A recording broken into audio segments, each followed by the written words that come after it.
consistency of excellence. In swimming, Evelyn qualified for state meet in the 200 freestyle, and the team earned multiple sectional podium finishes. This weekend, the Thespians presented Mamma Mia, showcasing our performing arts talents. Winter sports including basketball, hockey, wrestling, gymnastics, competitive cheer, and forensics have begun their seasons, with teams already engaging in community service projects like hanging holiday lights at Irvine Park. The Cardinal Market continues supporting students and families in need, and we're partnering with Valley Vineyard Church to assist families with Thanksgiving meals. November has truly demonstrated the strengths of our district, from academic growth through academic excellence to compassionate service. Thank you for your continued support for our students and schools. Does the board have any questions or need additional details at this time? I do think one thing you left out, Josiah, is that it's come to my attention that you did a fantastic job as the fiance in Mamma Mia. Thank you. All right, if there are no other questions, thank you both. All right, next is welcome and guidelines for public comment. This is a very important part for all the kids here. It's great to be able to witness this. This is an important part of our government, the absolute right to be able to talk directly to the people that are making your decisions, not just for a school board, but every form of government. A couple of rules regarding this. One, this is your opportunity. Obviously, a lot of you are here to speak on the same issues, not all of you. But the board is not allowed to interact with you. This is your chance to talk to the board. What I can tell you is that your comments are going to be taken into consideration. If you stick around later in the meeting, you'll probably hear some of them put back and discussed, as we go forward. Another way to address the board is through emails, and I can tell you that there's a lot of emails that have been sent as well. Those are also going to be considered, and some of those are probably going to be the same questions you hear tonight as well. With that in mind, we do have rules. Doesn't really matter here, but 20 minutes is the limitation for the maximum on any one topic. We only have 5 people that signed up for the boundaries. I want to make sure we didn't miss anyone, but we should be fine there, obviously, because you're limited to 3 minutes each. You have to, when you stand up, we ask that you state your name and your address. We do require that people that are speaking at the meeting be our constituents, in other words, members of our community. That's the only reason we ask for your address. And then 3 minutes is all you. I think we might have a clock here somewhere. Yes, We'll have a clock, so I'm not going to be, up here like cutting you off at the last minute. I expect you to respect the time and stay within it. So with that, the first person that is up is Katie Kreis.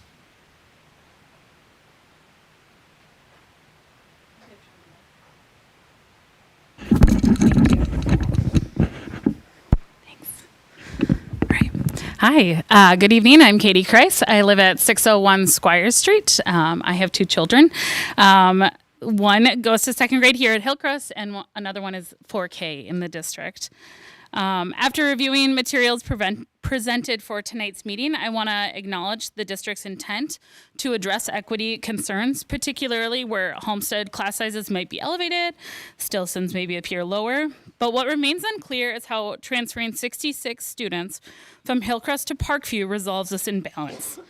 Based on the projections provided, shifting this number of students would result in kindergarten, 4th grade, and 5th grade at Parkview exceeding the recommended class size range. This suggests that the proposed changes may simply relocate the imbalance rather than correct it.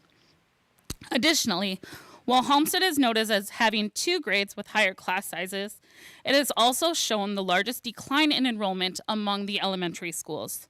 This raises questions about whether those higher numbers represent a temporary anomaly rather than a systematic issue requiring immediate boundary adjustments. It's not evidence why addressing this should necessitate a significant shift of students from Hillcrest. If enrollment continues to decline, a broader boundary adjustment may be required in the coming years. The review framework states that, and I quote, "More frequent, smaller adjustments are less disruptive than major overhauls every 20 plus years. Even smaller adjustments carry the risk of repeatedly," end quote, by the way, "even smaller adjustments carry the risk of repeatedly affecting families who live near the boundary lines. If a more substantial shift becomes necessary within 4 to 5 years, the current proposal may result in unnecessarily disruption to more than 100 students. If the board chooses to move forward tonight with a boundary change, I respectfully request of Area 2 not expanded. The stated rationale for expanded Area 2 is maintaining K-3 class sizes within the 18 to 22 range. However, current Hillcrest class sizes already fall within or below that range. For example, my daughter's second grade class has 16 students. Other sections also have 18. Under the expanded Area 2 proposal, she would move to Parkview, leaving her grade level cohort at Hillcrest even smaller. This does not align with the stated objective. Moving students out of a building suggests the potential for reduced sections and staffing, yet the proposal appears to increase capacity pressures at Parkview. Thank you for your consideration. I respectfully request that the board adopt a solution that addresses enrollment concerns without creating new capacity issues or unnecessary disruption. Thank you. All right, thank you, Katie Price. Next, we have Eddie Price.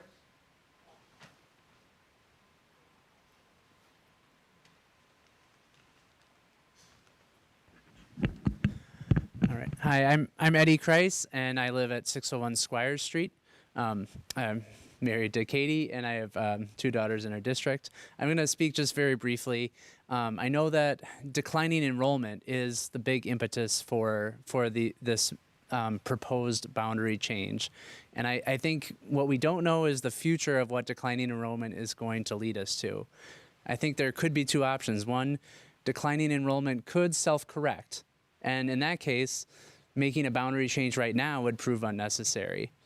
Now, on the other hand, if declining enrollment were to kind of begin to precipitate and become an even bigger issue in the years to come, then I think a more major overhaul would probably be looked at and needed. And again, a change today would not be necessary, or we'd be wondering why we would have made a change today when a major overhaul could be on the horizon. So I think in either case, whether we look at declining enrollment and predict that it may self-correct, or if it may get worse, I think that today is not the right time to be looking at a boundary change in our district. Thank you, Eddie. Next, we have Katie Brunner. Hi, I'm Katie Brunner. I'm a kindergarten teacher, and my kids go to Stilson. I spoke last year at our public meeting regarding the boundaries and class sizes. I'm pretty passionate about class size because it matters, especially at the early childhood level. When I reviewed the board docs, I still see, sort of piggybacking off of what Mr. and Mrs. Price just mentioned, you're just shifting the class size ratios. You're not really handling the problem. Best practice, low class size ratios to teachers. Now more than ever, speaking from 21 years of experience, we're seeing more and more kiddos come in with social emotional needs, behavioral needs, and when there's not enough individuals to help those children feel safe and secure in their environment, academic success can't happen. It's very hard to achieve. And so when I looked at the proposed agenda, or the proposal, it was repeatedly stated that there would be fiscal responsibility if we would potentially lay off or cut 5 to 7 employees. I would hope from a parent, from a teacher, from a taxpayer perspective, this would not be people working directly with children. By no means should those individuals that are working with children be taken away from that position. Sometimes we need to look at the top and see where we cut. And if that's what that means, as a parent, I feel safer, I feel better about my child going to school, knowing that they aren't in a classroom with 29 children. In first grade, I know our youngest was placed in, or not first grade, in kindergarten, she had 25 students in her classroom. I questioned, because it didn't match up with the ratios that the district says they abide by. When I questioned that, the response was, if we hired a third teacher, it would put those class sizes below the minimum. And that makes no sense. So if you're going to do that, you should have a maximum cut, not a minimum, because you're still piling 25 little bodies into one room with one teacher. Just food for thought as you start looking at some of those suggestions. Class size matters, enrollment is dropping everywhere. But if we start making class size an issue, if you look at some of the kids that are going to charter schools, parochial schools, a lot of it is class size. And so that should be where we're looking at providing support versus taking from it. So, thank you. Thank you, Katie Brown. Next, we have Jordan Bruce.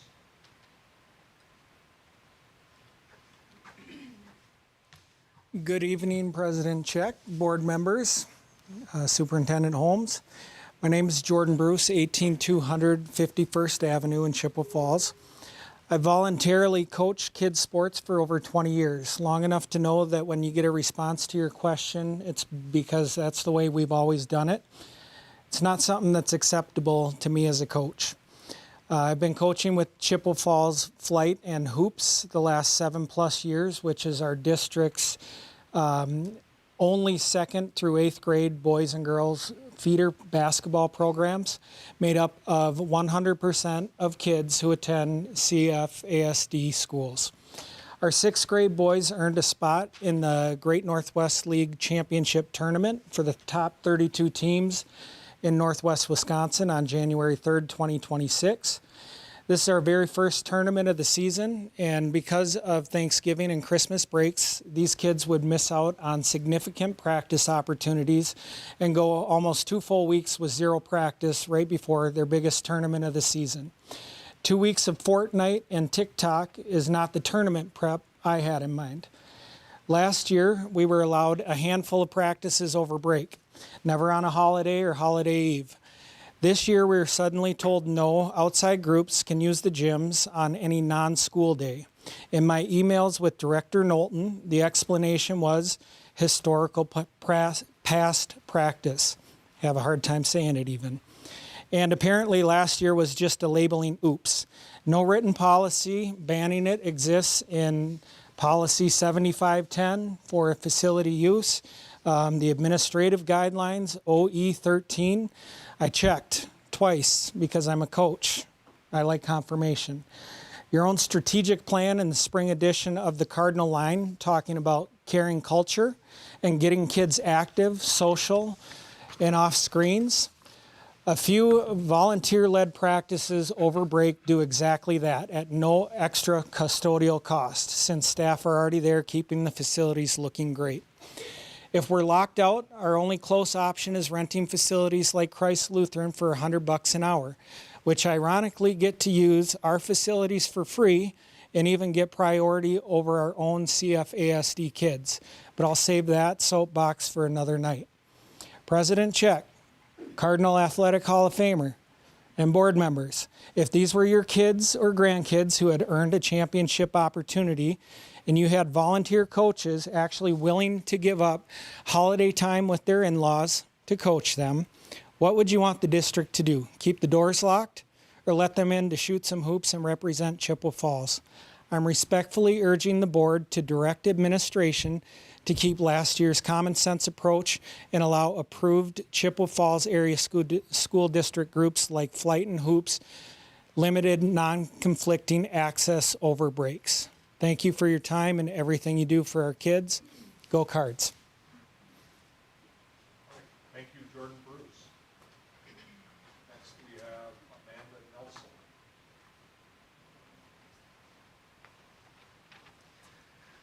Hi, Amanda Nelson, 1702 Willow Creek Parkway.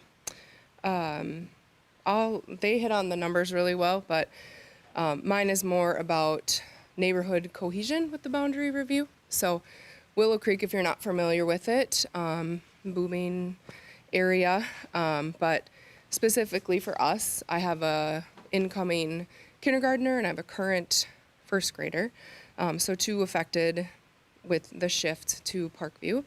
Some of you might recall in April I spoke on this. If no neighborhood cohesion is important, 4 of my neighbors will be going to Hillcrest, 4 will go to Parkview. Busing and cost was an issue, so my child or children won't be able to jump on the bus to Hillcrest, but we can wait for the bus to Parkview minutes later, I'm assuming, or before. Longer bus time. My kids can no longer bike to school, which is fun, obviously, for little kids. It's an extra almost mile. And I will not let them cross Wheaton and Bridgewater. But that's part of the cohesion. So in the proposal, what I saw was now shifting to incoming fifth grade is only grandfathered. I wanted to understand why. If that's the case, again, neighbors I share property lines with, they get to stay at Hillcrest, we go to Parkview. So not only does my son lose the friends he's made here, we have to lose our neighborhood friends. Obviously they'll be hanging out, but it's weird, it makes no sense.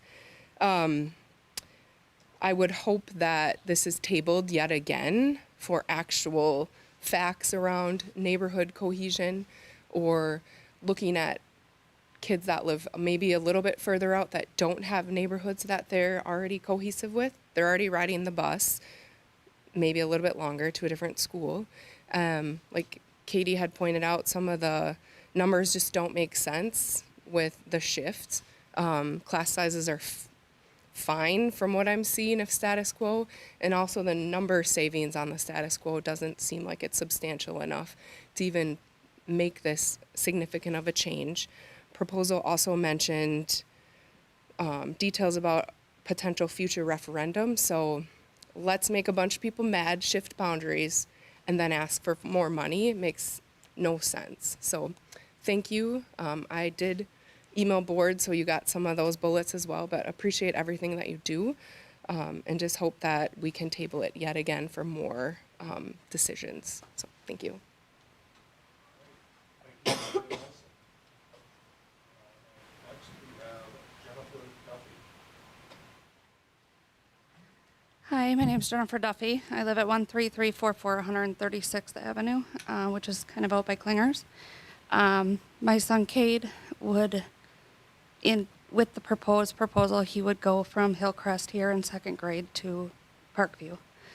Kind of had a rough couple years with him. This is more personal, but I'm sure everybody has their own reasons for not wanting this change.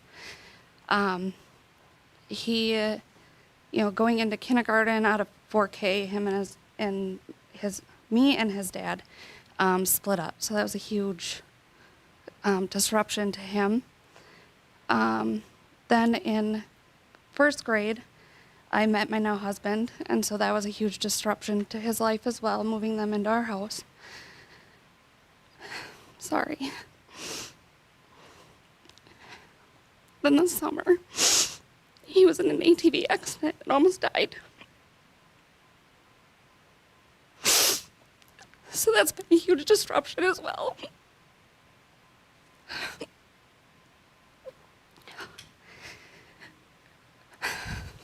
I can't imagine having to disrupt his life again next year at this time. Thank you.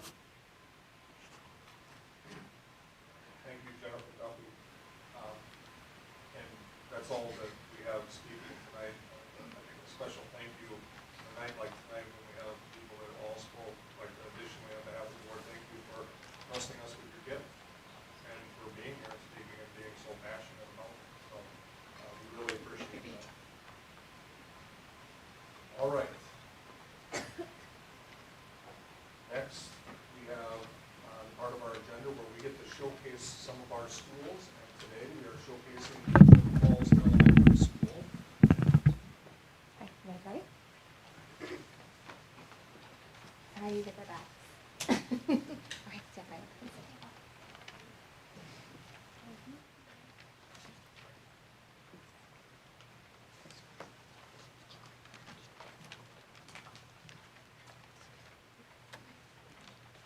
Stand right there. Is that good? I can move down if you need to. We'll go behind them. They're the important ones.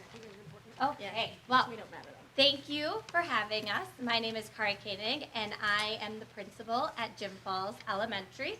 I'm not going to introduce the friends I brought with me today because they will introduce themselves in just a minute. But we are here today to talk about R21B, academic performance in math. Before we get started with math, I couldn't move on without showcasing what we are doing at our school with help from our PTO, our families, and the community. We just broke ground this fall on our outdoor classroom. So the first picture you see is a map of what we're hoping to achieve at the end. And then the other picture is just the start of phase one. As you can see, it's not complete yet, but we're really trying to add a lot of nature into our outdoor classroom, where we would be able to bring students outside for some of their learning. We haven't had the chance yet with the weather, but this spring, we're hoping to finish that. That is our gathering area, where teachers would be able to bring their students outside and teach their full lessons. We're hoping to have a whiteboard so they can present and do everything that they would do in the classroom outside. Now back to math. Some of our forward results for math starting in the spring of 2022 to 2025. You can see that the blue, that's where advanced, we have had some good growth in the advanced. We would still like to reduce that yellow and red in that basic and below basic, as we still have quite a bit there. Something that is not shown there that really reflects my fifth graders that I brought are last year fourth graders. They had 84% of students either in the proficient or advanced, so that's really exciting to share. For our math curriculum, we use Bridges universally across all 6 elementary schools. Bridges would say that it is an inquiry-based and student-centered. Bridges focuses on developing mathematical reasoning while creating an inclusive and equitable learning community for all students. Within Bridges, we have our universal, so right in the middle. That's where teachers have their Bridges math units like you used to have in math, just the typical unit. But then we also have number corner and workplaces. I am not going to touch on number corner workplaces because my students will teach you about that. We also have Bridges intervention, and that is for our students that need a little extra support in math. So it goes along with our universal math unit. It just gives more opportunities for students to have more practice with manipulative and visual supports. Bridges intervention is typically done within a small group. We also have on the other end of the spectrum the Concept Quest. And this is our enrichment math resources that we have for our students in grades 2 through 5. They have problem solving tasks and math puzzles. They have different tasks that they can complete. A teacher can choose to do this with all of their students if those students know that unit. It goes with each unit. It has the same terminology and same concepts that they are doing within the universal. It just is more student-led learning and different tasks that they can complete. It really challenges their thinking with questions like, how did you figure it out? Did anyone get a different answer? Can you find a way to prove it? So more of that student-centered, student-led teaching. Here are 2 examples. So it connects with the mathematical units and the terminology. So here, I'll read the one that says, a clockmaker is making an analog clock in the shape of a cloud. The minute hand and hour hand will be centered at the dot in the cloud. Determine where the numbers 1 through 12 should be positioned inside the outline of the cloud and mark them on the supplement page. And then it says, explain your reasoning. So that would be one task that 4th graders would complete. And another task that they could do is another sheet, another task. I'll just read 2 of them. Over, if the minute hand rotates 60 degrees, how many minutes have passed? So students have to have knowledge of not only an analog clock, but also of angles and degrees. So this is where they would either work independently or in a group on some of those tasks.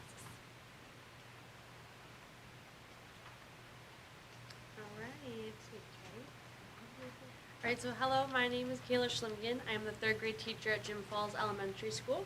I have chosen 3 incredible students to present with me about our math workplace stations tonight, which is the portion of our math curriculum. This is Andrea, Louisa, and Lydia.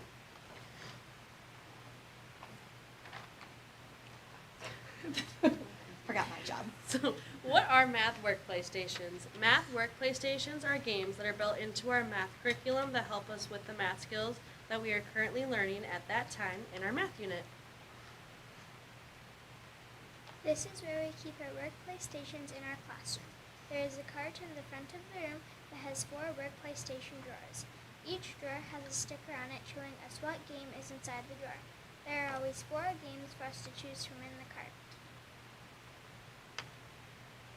Inside each of the workplace station drawers are folders that contain the worksheet we need to play each game. There is also any extra supplies we may need to play the game, such as a deck of cards, paper clips, spinners, or dice.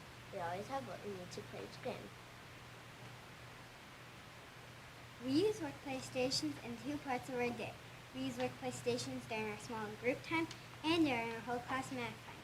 Each day during our small group time, our groups rotate between our daily work that we always have and participating in workplace stations. Each rotation is 15 minutes long. We also do workplace stations in our whole group math time. At the end of some of our lessons, if we are learning something new, we usually have a new workplace station to play for 15 to 20 minutes as well. This is to help us learn a new concept in a fun way. Some workplace station games we have learned so far this year include Target 20, Blast Off to Space, Target 100, and Loops and Groups. In Target 20, our goal is to use 5 number cards to make a sum as close to 20 as we can get. In Blast Off to Space, our goal is to find the difference between the numbers we spin on a spinner and blast our rockets on our game boards into space if the difference between our numbers is on our game board. For Target 100, our goal is to use 4 number cards to make a sum as close to 100 as we can. Lastly, for Loops and Groups, we take turns rolling a die. Based on the numbers we roll, we draw pictures on our worksheets to help us solve multiplication problems. Ms. Schlimgen asked us why I like to play workplace stations, and we said we like to play workplace station games because we get to learn fun ways to do our math while still learning. It gives us an opportunity to work with new people in our classroom because Ms. Schlimgen picks sticks for our partners. Lastly, it pushes us to think outside the box to learn new math strategies.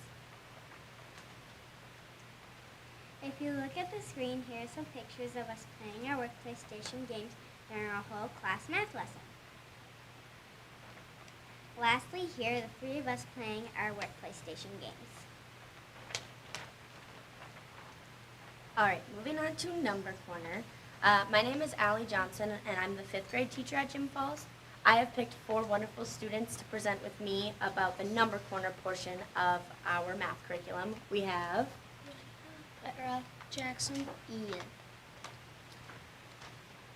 Alright, what is Number Corner? According to Bridges Math, Number Corner is a program of skills practice and repeated encounters with broad mathematical concepts. Number Corner features daily 20-minute workouts that introduce, reinforce, and extend skills and concepts related to each grade level. Number Corner is the daily skills practice program that helps us encounter the big mathematical ideas over and over again. Just like how athletes practice their moves repeatedly to get better, we practice our math concepts daily to become stronger mathematicians. During our 20-minute Number Corner session, we introduce new ideas, reinforce concepts that we've already learned, and extend our thinking to more challenging problems. It's not just about memorizing facts, it's about understanding patterns and making connections between different math ideas. Every day we follow the same routine during Number Corner.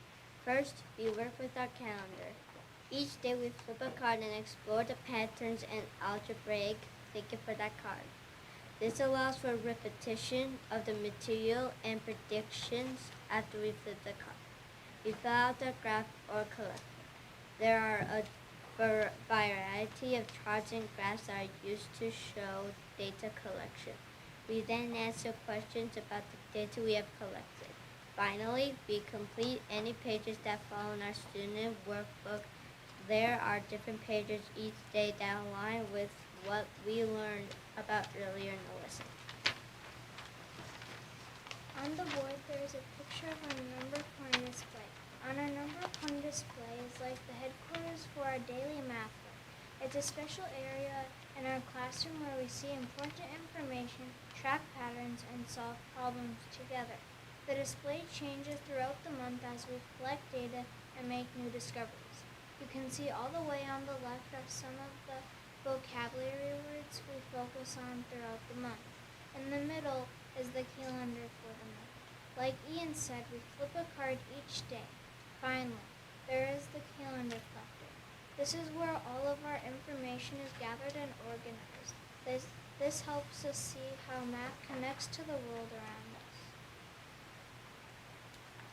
us. Like they talked about, we have student book pages that we complete. There are 4 different types that we encounter throughout the month. There's solving problems, where students solve and create one-step and multi-step problems that involve a variety of topics using all 4 mathematical operations to doing conversions and working with liquid volume. Computational fluency are activities that are designed to develop and maintain their fluency. They work not only on the speed that they can solve problems, but also focus on their accuracy. Number strings are done by the whole group. They are a series of related problems that focus on a specific strategy or idea. It begins with the teacher presenting a problem and then working through it with the whole group, to the students then having a new related problem and solving it on their own. And then finally we have the calendar grid that allows students to take what they have been working on with the calendar grid and collector and apply it by themselves to different problems and situations. Each month, our number corner focuses on different mathematical things that connect to what we're learning in our regular math lesson. In September, we focused on clock and money models, and when one would be better to use than the other. October was all about volume and math. We were also working on this in regular math, so we are experts now. Right now in November, we are working with transformations of triangles and their attributes. The focus of December will be quadrilaterals or far-sided shapes and their attributes. January is focused on volume and fractions, 2 decimals, which is our focus in regular math right now. In February, we will be working with the area model to multiply fractions. March is a focus on standard algorithm multiplication, which is a new skill to us in 5th grade. The focus in April is volume and collecting quarters. And finally in May, we'll focus on locating points on a coordinate plan. It wouldn't be a school board thing without talking about standards. So throughout Number Corner, we develop many important mathematical skills that 5th graders will need to master by the end of the year. They'll become fluent with multiplication and division facts through their daily practice and pattern recognition. They also work extensively with fractions, learning to add, subtract, and compare them with confidence. Their problem-solving abilities will grow stronger as we analyze data, look for patterns, and make mathematical arguments. They will learn to explain their thinking clearly and listen to other students' math reasoning. Number Corner will also help them develop their number sense, which is a quick understanding of how numbers work together. They will be able to estimate answers, recognize when solutions make sense, and choose appropriate strategies for different types of problems. Some things we like about Number Corner is that each month is something new. We learn a lot in a short period of time. It prepares us for middle school. There is a mastery of the skills at the end of each month, and it becomes a routine portion of the day. Number Corner makes math feel like a daily adventure rather than a chore. Every day brings new discoveries and aha moments as we notice patterns and make connections. The routine helps us feel confident and prepared for math thinking. Most importantly, Number Corner helps you develop a growth mindset about math. Through daily practice and encouragement, we learn that math abilities grows with effort and practice. Every mistake becomes a learning opportunity, and every challenge becomes a chance to grow stronger. Okay, I have a question already, so let's have some fun. So, I want you to go to page 9, first one. Excellent presentation, by the way, to start. I want you to go to page 9 of this. Can you see that on there?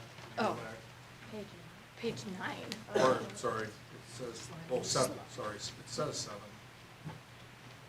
The mathematical, The mathematical question the circle clock and the. Oh, okay. Simultaneous- I'm like, I have no idea which slide numbers. All right, so we're gonna play a little, are you smarter than a 5th grader here? So, first of all, are you guys saying that you actually know the answer to all these? So like, the first one says, over the course of 1 hour, how many degrees does the minute hand rotate? You're all confident that you guys know that stuff? This is Concept Quest. So, Their teacher has not taught them this. You're talking to just the kids, right? This is also 4th grade, not Okay. 5th grade. Well, I'm still gonna let you have some fun. I think they would be able So, to. any of these questions, you guys get to pick a board member and ask whoever you want to answer that question. Oh. I'm just gonna warn you, I was a math major in college, so don't mess with me. Jackson, That's go a talk good one to to him. pick. Jackson, go pick him. Ask him. Why me? Ask him to solve I just it. want to be a math teacher. Ask him to solve it. Which one? The 270 plus 45. 315. Plus? Yeah, Plus what? 270 plus 45. Say 315? 60 minutes. Right? Yeah. 350. So figure out 315 degrees Oh. in the minutes. It's 60. Okay. Now I feel like see I'm not it. smart. Now I think I So we're saying 315 of the 360. You want me to talk in minute form? Okay, so I gotta reduce that a little bit here.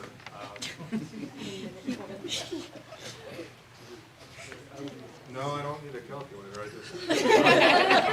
That's not one of those questions. Sorry that I outsmarted you.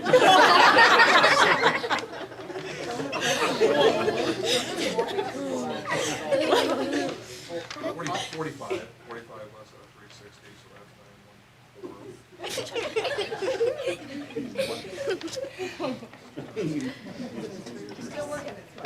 914. This happens every single day in math. In Jackson. 1/8 of the entire hour. He's still looking at it. It's gonna be on a part of a minute. It's 1/8 of 60 minutes. I bet. Is that right, Jackson? He doesn't know. Just throwing random numbers out there. Just throwing random numbers out there. Yeah. Hey, did I graduate not high school? But you did. I stepped right into it. Thank you. You guys were absolutely excellent. Thank you. Board members, any questions? I have a question first of all, you guys did a great job. I always like watching you guys do your thing. But Andrea, you did something rather interesting that a lot of adults do, and I wonder if you know why you do it. I think your teacher knows what I'm getting at. You did this. Could you tell me what that means? Because I get that a lot from my kids, and I'm not sure what it means. Well, you're not going to literally blast rockets. Okay. Okay, so what is, this means not literally, is that what you're telling me? Yes. Yes, okay. So next time my kids tell me, Dad, it's something, then I know it's not literal, right? It's non-literal language, right? Yeah. Yeah. Yeah, okay, thank you, I learned something from you. I appreciate, I also appreciate the young ladies that are standing behind me. Thank you for very much. Thank you for having I them. just have one thing, fifth graders, Ms. Johnson's a friend of mine, and she tells me what a wonderful job you guys do, so when you get to school tomorrow, tell the rest of your classmates that you're doing a wonderful job, okay? Thank you. You're welcome.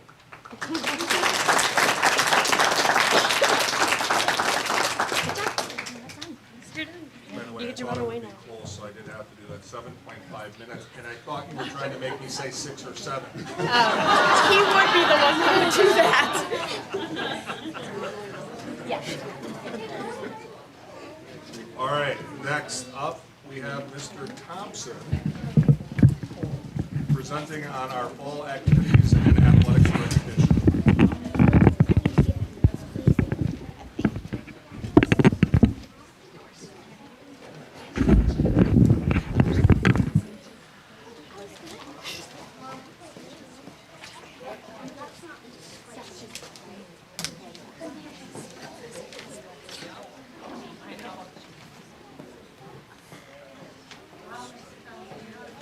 Well, I do appreciate Angela putting me behind that presentation. Thank you. That was awesome. Those kids really did. Awesome job. Yeah, there's no math questions in this one, hopefully. So anyway, thanks for having me. My name is Mike Thompson. I'm the activities director at the high school. Each season, we give a quick recap on the fall seasons. We try to collect as much as we can, but to be fair, in a brief presentation, we just kind of give a quick flyover view. So we're actually into winter season already, which is kind of interesting. We actually have a girls basketball game going on right now at the high school. So very quick turnaround for our winter seasons.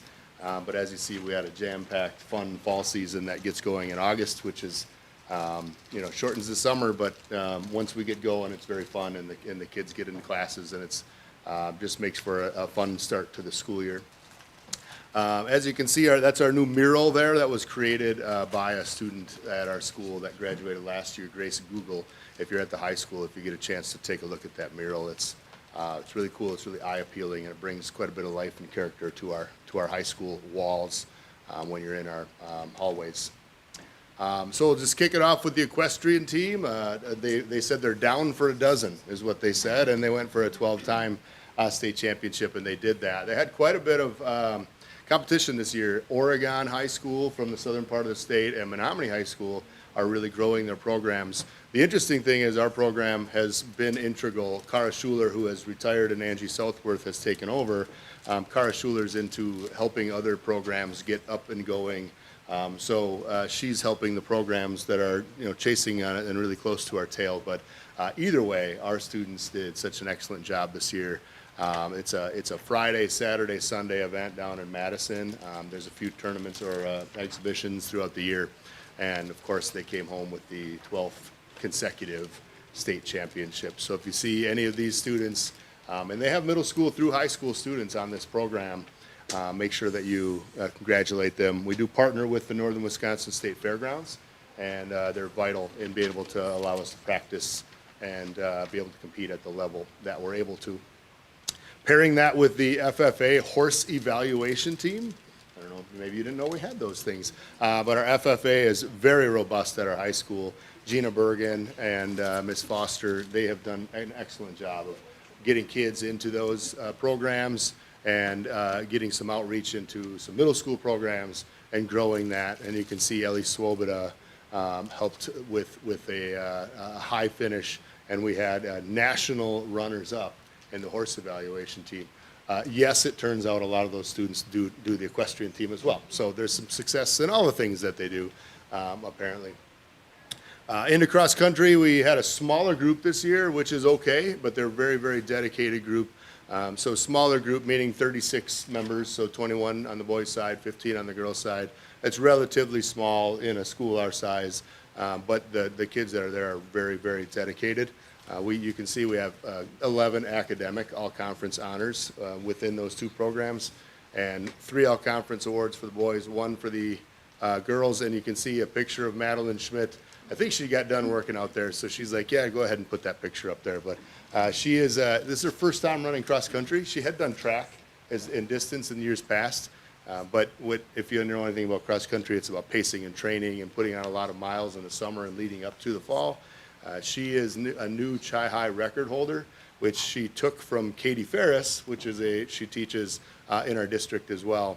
And so she set a new Chi-High record for that 5K, which is really awesome. And she qualified for state and finished higher than her seeding. So that was an excellent way to end that season. Our volleyball team, we're one of the few teams in our area that has 5 teams for girls volleyball. So varsity, junior varsity, what we call JV2, JV3, and then we have a freshman team. So you can imagine there's a lot of students playing.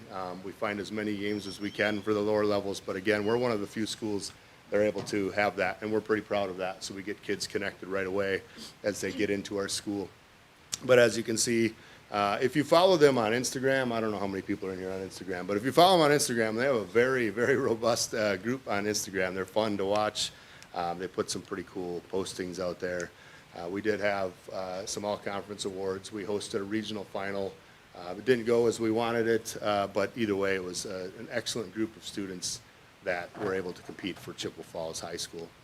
Our cheer team, you can see they pack the backpacks each year. They do that right before school. They partner with a local entity, and they pack some backpacks full of school supplies, and those things get donated for students and families that want those. And you can see that they participate in quite a few Redbird projects throughout the year. One of the biggest ones is the youth camp. If you've ever been part of that youth camp, it is probably about 75 little boys and girls screaming at the top of their lungs at a football game. So, hey, that's fun too, but they give those kids a really good experience. It's kind of like sugaring them up and sending them off with their families at halftime, and that's always a fun day as well.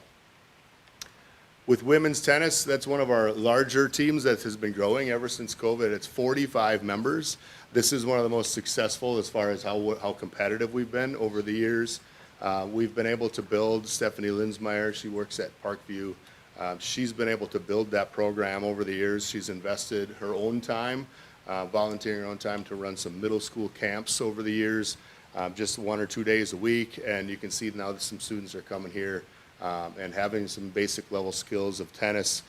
Specifically, you see Georgia Romanowski up there. She did have a third place sectional finalist, and she was very, very close to making it. She got beat out by a girl that was in the championship at the state tournament.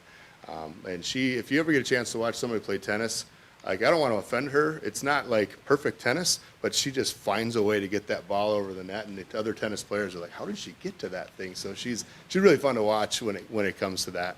And as you can see, they took part in the backpack packing as well prior to school starting.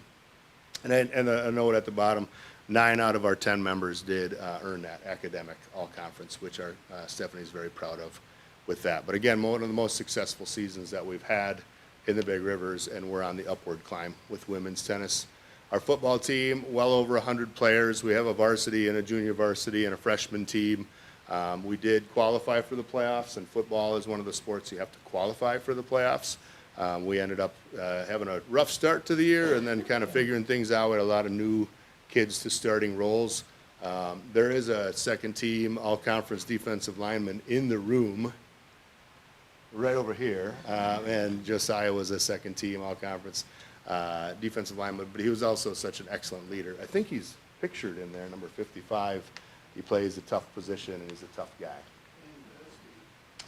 Yes, and of course, he's involved in everything, so that list could keep going.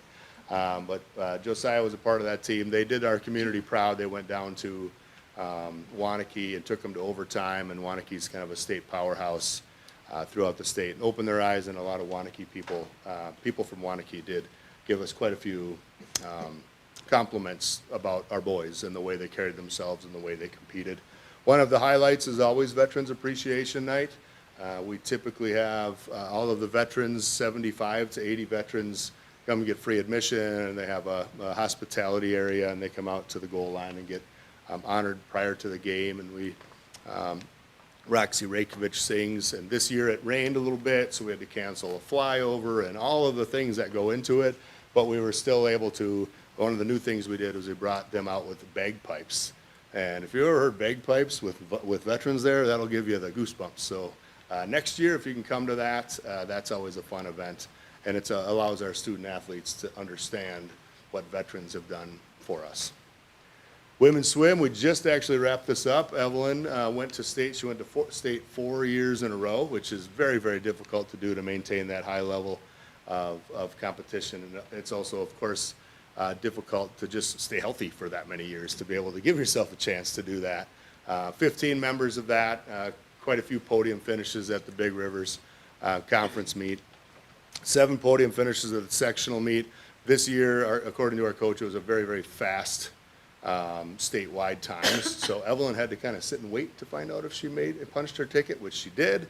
She was seated 24th at the state tournament and finished 22nd with a PR. So she was very, very happy with that. I just saw her at school, I think on Monday, and she was very excited about that, to be able to kind of go out on top that way. Women's golf is another one of our programs that's continuing to grow in numbers, but continuing to grow in success, as well. They had a 3rd place finish at regionals, which we were thankful to host at Lake Wissota Golf this year. And Lake Wissota Golf is one of our community partners that helps us allow our kids to practice and compete out at their course. And you can see 6 out of the 6 members from their varsity team earned academic all-conference. Morgan Hansen coaches this team. He claims he has the easiest job of all coaches because he has academic all-conference kids. They're just fantastic young ladies, and they're there and they're very competitive. So they were able to qualify for sectionals as a team, not just as individuals. And so we had a really good year last year. We're continuing to climb that, and we're continuing to grow the numbers as well.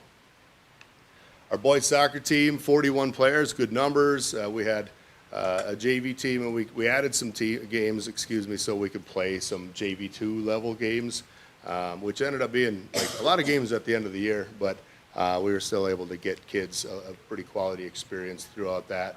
You can see 13 academic all-conference awards. You can see the seniors on that bottom picture, a very large group of seniors that have given quite a bit to our soccer team. Grant Von Hayden was a first-team all-conference member, and I think he finished 4th or 3rd in the scoring of all time in our program.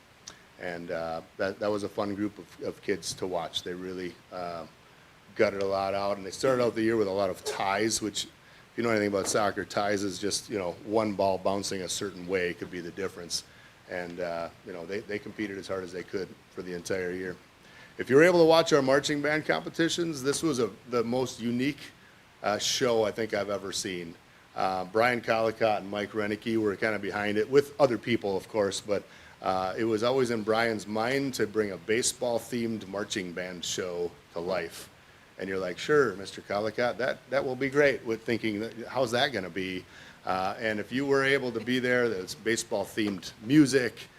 It was, of course, very entertaining, very engaging, and it was all, I think they even had a pitching machine send a ball flying over the fence. So cool. So I think they probably have some recordings of that if you want to go back and watch that. But they had some competitions, including our home show, and they went to the state marching band competition down in Whitewater as well, and it finished very, very high at most of our competitions. And it was one of the larger years that we've had of recent memory as far as number of students on that. And then I try to throw some other highlights in there. Again, this isn't all encompassing, but these are a lot of the cool things that our kids are getting to do. The theme of this one is how they get out into the community and they do things for people, for other kids. You can see the Trick or Can event, where they accept donations from DECA, so they can donate those. Obviously, Irvine Park Christmas Village is always a popular place to go help out, painting and installing and putting up lights.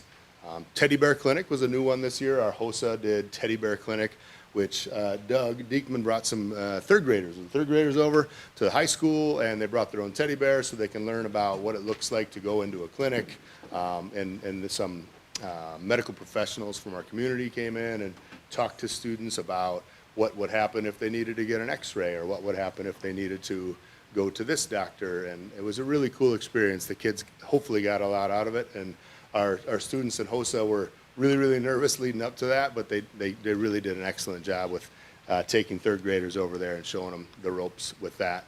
But as you can see, we do so many things in our community. We're very proud to be able to have our students work with other people, whether it's community partnerships or the younger generations of people. And lastly, we had Mamma Mia this past weekend for our musical. The kids were working so hard at that. There was so many hours put into that, and I think that goes unnoticed sometimes. A musical is not something they just show up and open the doors and here they go. There were lots of long hours at that, and they were able to have that this past weekend with 3 shows. The kids were still tired by Monday, but it was a really good weekend for them as well. I think that's all I have for you. Of course, questions from anybody, if anybody has questions. The only question I have is, I'd like to know, is there another state in the country that has a longer consecutive win with equestrian team of the year? So you want to go national? National. Be the best in the country. You're saying just equestrian or everything? Equestrian, I mean, it's 12 in a row, that's pretty hard to do. You think we could compete with Texas? I don't know, it's a good question. I'm going to say we're the best that I know of. Pretty good. There you go. 64 academic all-conference awards. I counted. Of course, we all know my math isn't perfect. But Yeah, an academic all-conference, if I remember correctly. You have the letter, and which means you're playing, you're on the court, field, you know, swimming, whatever. And I believe it's a 3.5 GPA or higher. So it's not like they just give those things out. That's well earned.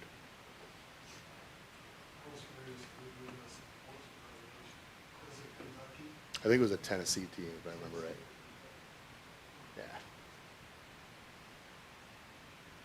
All right, thank you, Mr. Thompson. You got it. Thank you.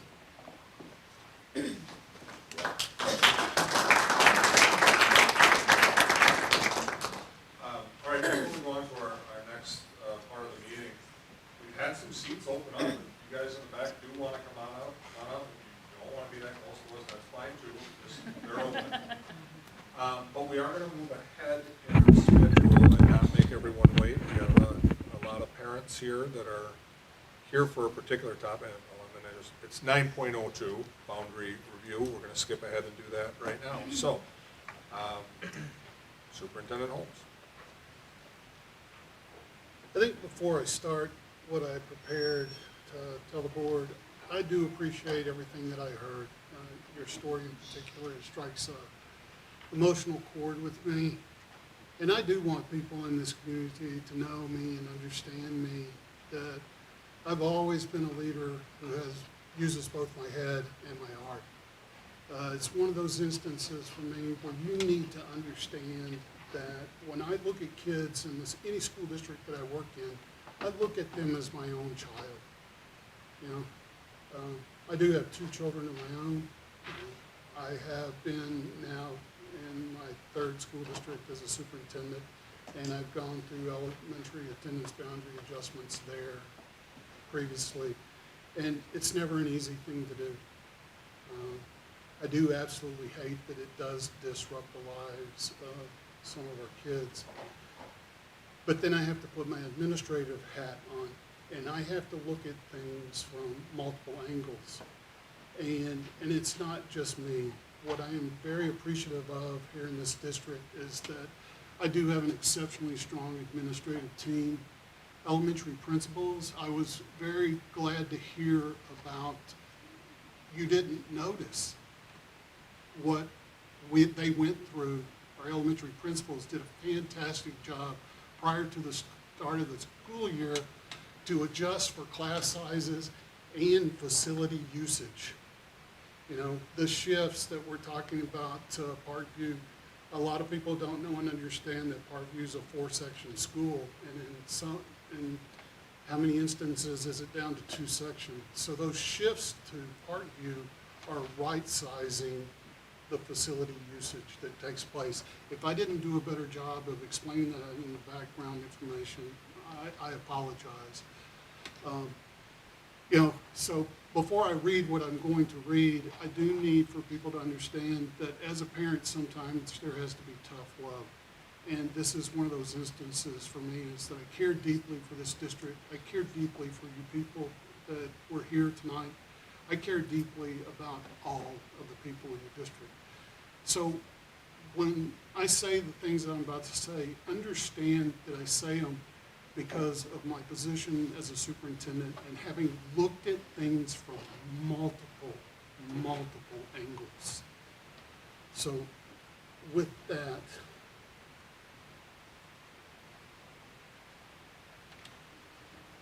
as board members will recall, this item was tabled last spring with direction to administration to return in November for reconsideration. That decision has given us valuable perspective. The challenges we've navigated this fall regarding classroom size disparities and facility utilization are precisely what this recommendation was designed to prevent. All aspects of tonight's proposal were thoroughly vetted through last year's Elementary Boundary Review Committee process.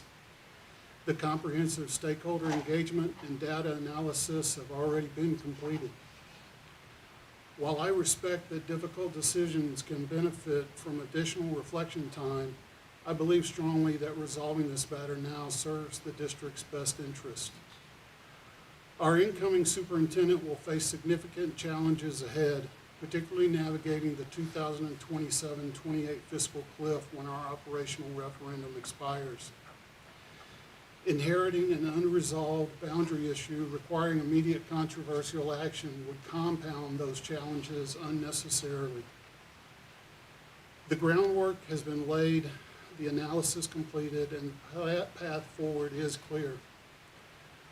Board members and all district stakeholders, this recommendation represents the best path forward for all stakeholders given everything we know today. For our students and families, it delivers educational equity. Under status quo, some second and third graders would be in classes of 28 to 29 students while others enjoy classes of 18. That's a 38% disparity we simply cannot defend, especially in grades that Wisconsin Act 20 identifies as critical for literacy development. Every family deserves to know their child has optimal learning conditions regardless of which building they attend. For our staff, this provides assignment stability.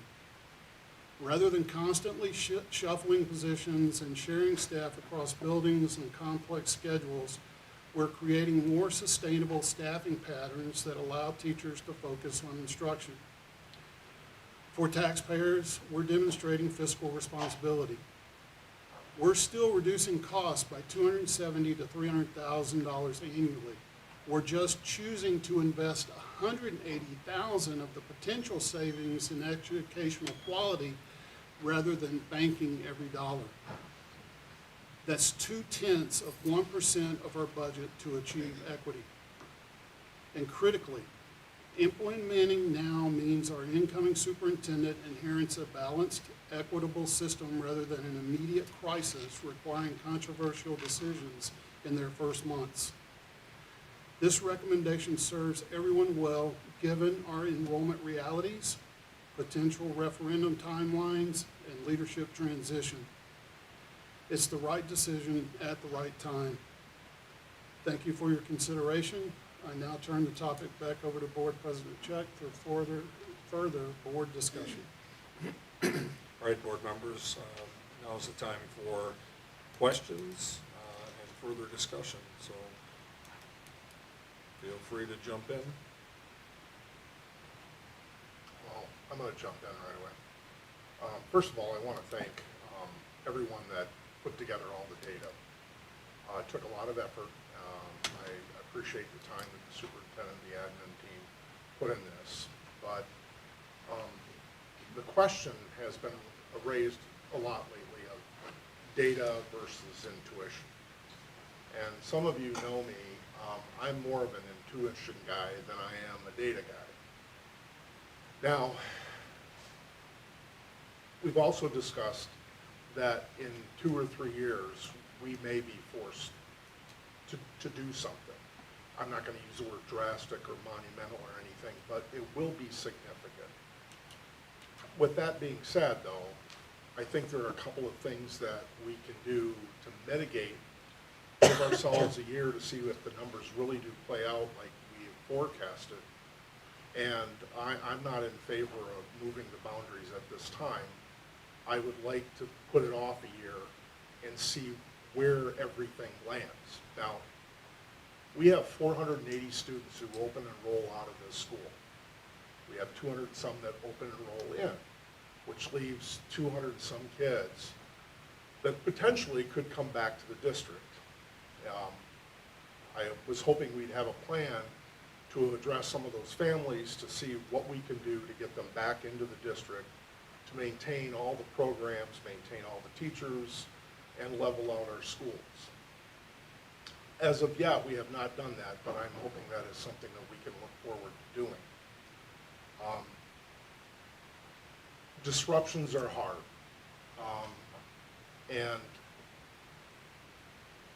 And again, I appreciate all the data. This isn't a personal thing. This is just me looking at this going, I don't want any more disruption than we absolutely need. And I think if we do it next year and 2 years after that, we're going to be coming back and asking for a whole nother round.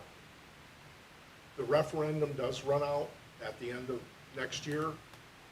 If at that time we have to move the boundaries and we need things that we can ask the community for, right, to help us with that transition and have another referendum. I don't know how the other board members think about that, but I think that that would be an appropriate timeline in my estimation.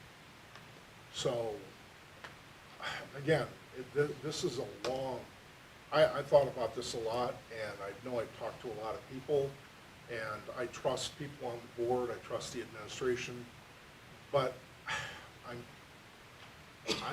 just not absolutely there yet. And I'm hoping they understand, and I hope other people can understand as well, too. Thank you, Mr. Martin. I want to take some of the content that you just shared, and I want to turn it back to our administrators. Chad, we've had a lot of conversations about open enrollment in and out. I'd like you to be able to share what you've seen over time. And then the other piece, I'm not sure who it's for, but it's for if we don't do anything, how many staff are we looking at cutting versus if we do something, what are we looking at cutting? So those are just directly from Mr. Martineau's concerns, and I'm just looking for some more context behind them. Well, if I could, I'll talk about open enrollment first, and then I'll talk about staffing. So, the parental choice program, I think, started in the year 2000.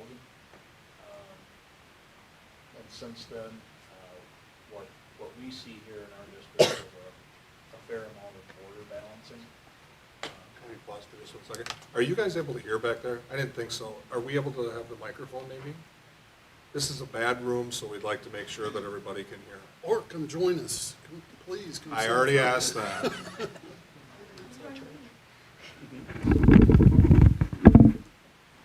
Is that going to help? Is that also we have the speaker system?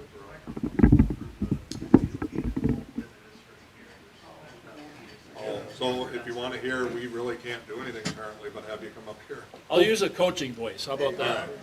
Hopefully I was loud enough, everyone heard me. Thank you. 25 years of open enrollment, started in the year 2000. What we typically see is a lot of border balancing. We also see a lot of where I work, where my daycare is, kinds of things. But at the end of the day, it's exactly what it's called. It's a parental choice program. And you know, when we talk to parents about open enrollment, it's a choice that they make for whatever reason. We do have additional virtual options that did not exist decades back that also contribute to that, but it's actually a very small portion.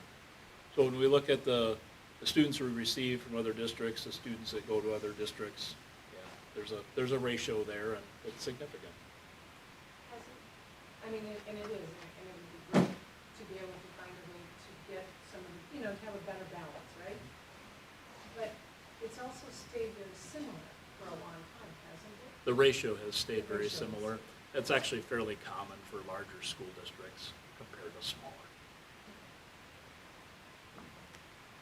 In regards to staffing, we used our third grade account numbers to compare over the last 3 years.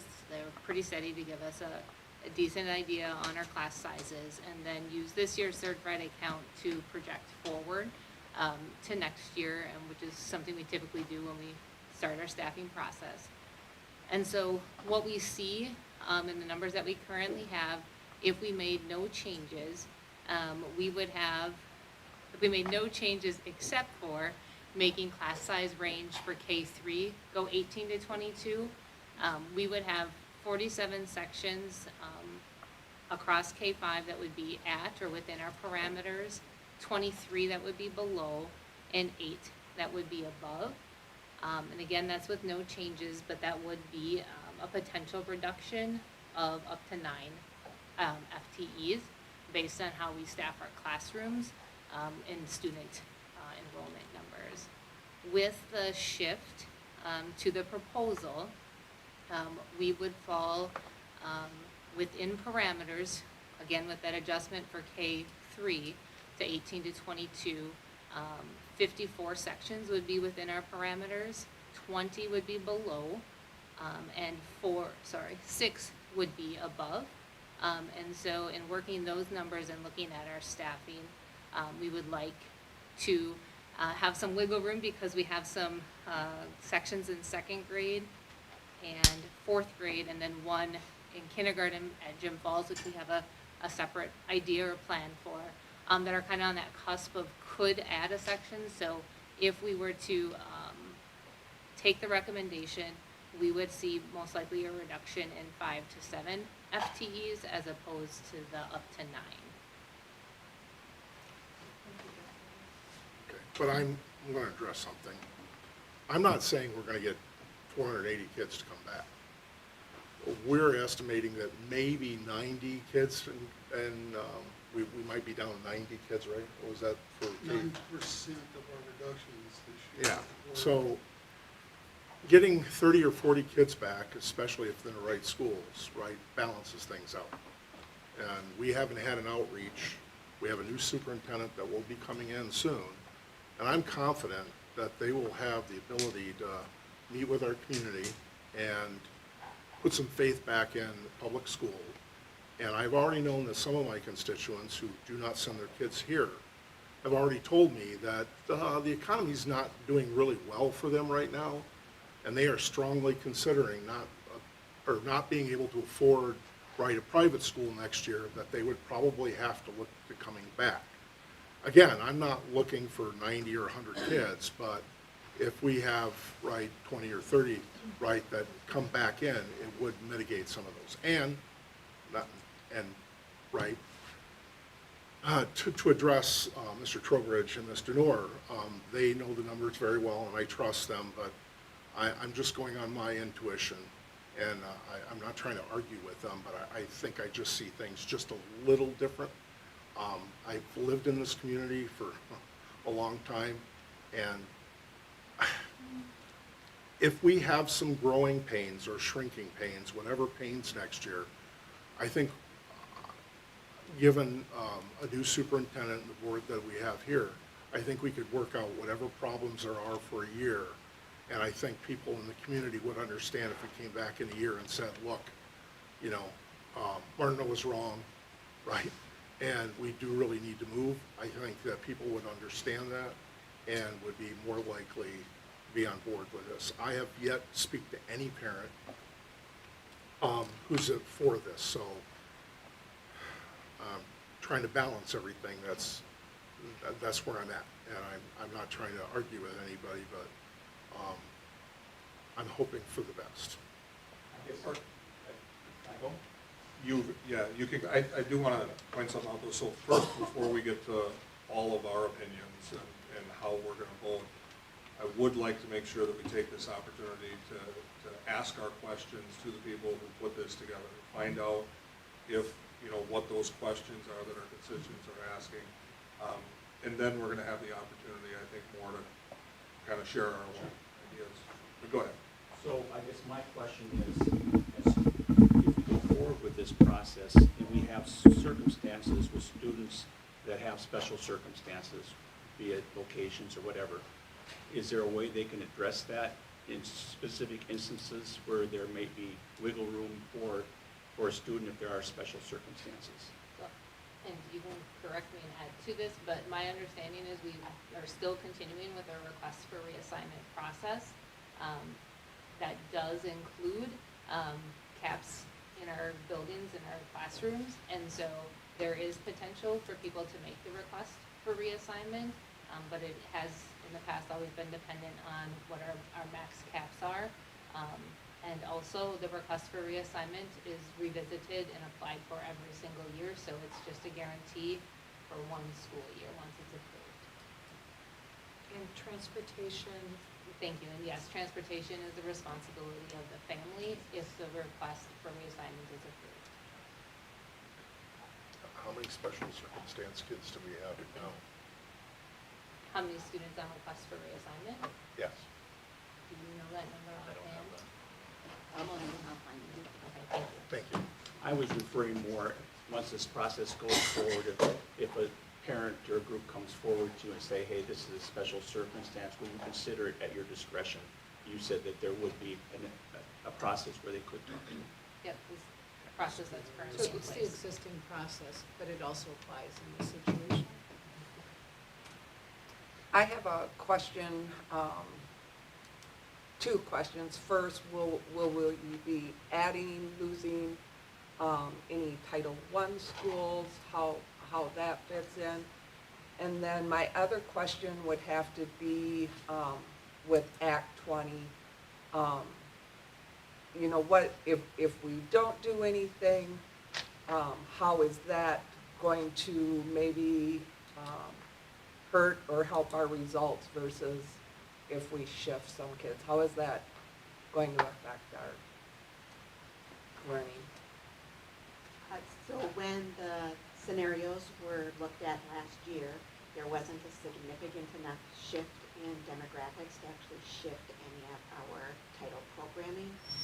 So I would anticipate it would be rather stable for that, but we'd have to run it again, anticipating it would stay the same though. For the Act 20, the class sizes really impact and changing the parameters, so it includes third grade. Right now, the 18 to 22 really only goes to second. We really need it to go to third. But a lot of our kiddos, their needs don't end in third grade. And so those class sizes that go beyond the plan that's being proposed mitigates and helps reduce the number of classes that are at that upper cusp or near the top. And so overall helps the class sizes in the way that it's proposed to help us meet the individual needs of students, so each child can grow and develop. And better balances facility usage. I do think, a point of clarification for you, Mr. Martineau, when you pointed out that the data, you know, and the numbers are holding true. The issues that our principals went through during the course of the beginning of the school year resulted out of not shifting this last spring, and the numbers did hold true moving into this year. For this year, yes. And so what I'm saying is that next year maybe it won't. And so, but I'm not doubting the data. I'm more basing this on my relationship with my constituents and the community as a whole, and not having a lot of disruptions. So I'm not disputing the data that you put forward. That's not I just wanted to clarify that the data right now is holding true. And that is, I know that was part of the discussion last year, you know, when the board was sitting and making the same decision, was did we not trust the data, but what would happen, because we had another school opening and we didn't know. And so that the data really held as expected, I mean, for me, says a lot of what we need to do is make some changes. So let me run down a couple of questions here that I think I got from the comments and from the emails, and just see how you guys would respond to these. I think one of the things that was picked up is the concept that what we're getting from these numbers is that it's essentially a shift from Hillcrest to Parkview. So essentially, the statement was that, you know, we have overcrowding at Hillcrest, and we're essentially solving that by creating overcrowding at Parkview. Is that accurate? When I look at our section sizes across for Parkview, it makes Parkview a solid 3-section school, and all 18 sections would be within parameter K through 5, with the K3 adjustment to 18 to 22. So it's not causing a bump in Parkview being over? Correct. It still is actually leaving 6 classrooms still open at Parkview, 1 at each grade level. Okay. Another question, I think, by Mr. Kreis was regarding, you know, how do we predict declining enrollment? And I think that's something that Chad can answer. You know, is it an exact science? How do we do that? You know, what are our chances of being correct? Why don't you go ahead and so tell everyone essentially what you tell us. Yeah. There's a couple different ways to predict enrollment. One is called a cohort analysis. Another is a flat line trend.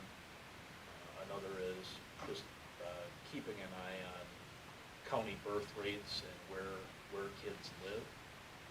It's difficult to predict kids that haven't been born yet. That's the part that becomes challenging once you get out 4 and 5 years. But one of the things we've done as a district since probably the year 2000 is every 5 years we do update an applied populations study applied population laboratory study out of UW-Madison. And it has typically kind of confirmed the trends that we see here locally. And they go through all of those statistical methods as well.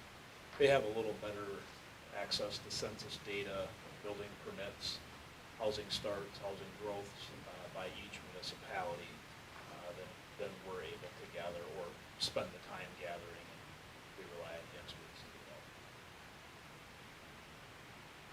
One of the questions I think Ms. Brunner had asked to talk about between maximum and minimum cutting, were you able to understand that question? I think so.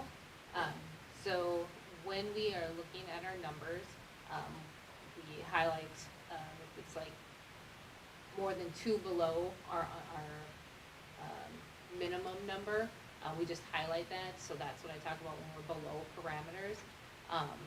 And when I look at let's make sure I'm on the right one. When I look at the parameters for the proposal, again, we'd have 20 sections K-5, and it would end up being 16 of those from K-3 would be below parameters, so they'd have fewer than 18 students in each section. There is an outlier at Jim Falls. They have an incoming kindergarten class predicted at 25, so in working with our elementary principals, we've had conversations about how to support that and potentially adding some staffing with support staff member to support those 25 kindergartners, so it wouldn't be just the teacher alone. Another kind of area where we go above the parameters in the proposal is in Hillcrest, which would be second grade next year. They're at 48 total, so that's the 24 and 24 in 2 sections. If we reduce it, then it drops second grade. I'm doing my math correctly, below those parameters, but that's again why we were recommending, or in the proposal, it would be a reduction of 5 to 7 because of those red sections. We want to not be hiring or trying to hire someone in August because we know that there are some hot spots that we need to continue to monitor, and would maybe then reduce the second grade Hillcrest next year to 3 sections, which would then drop them either in or below parameters. So it is something that we have to consider both for budgetary reasons, hiring teachers, minimums and maximums, right? Correct. Mr. Chuck, I believe there's a first part of your statement that I'm not sure was addressed.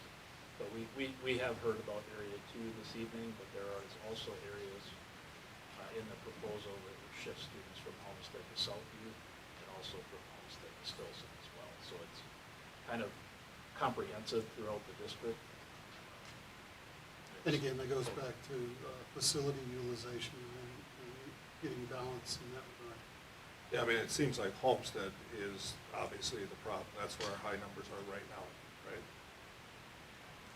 Hillcrest and Homestead. Yeah. And so Melissa was able to find that we have 97 students currently on request for reassignment throughout our 6 elementary schools. So another question was, we have this essentially grandfathered system. I think we got a comment by Ms. Nelson, but I think we also got this one via email. Is there a rationale for why we have that for 5th and 6th grade as opposed to 4th, 3rd? How do we arrive at that rationale? It creates more certainty. What do you mean?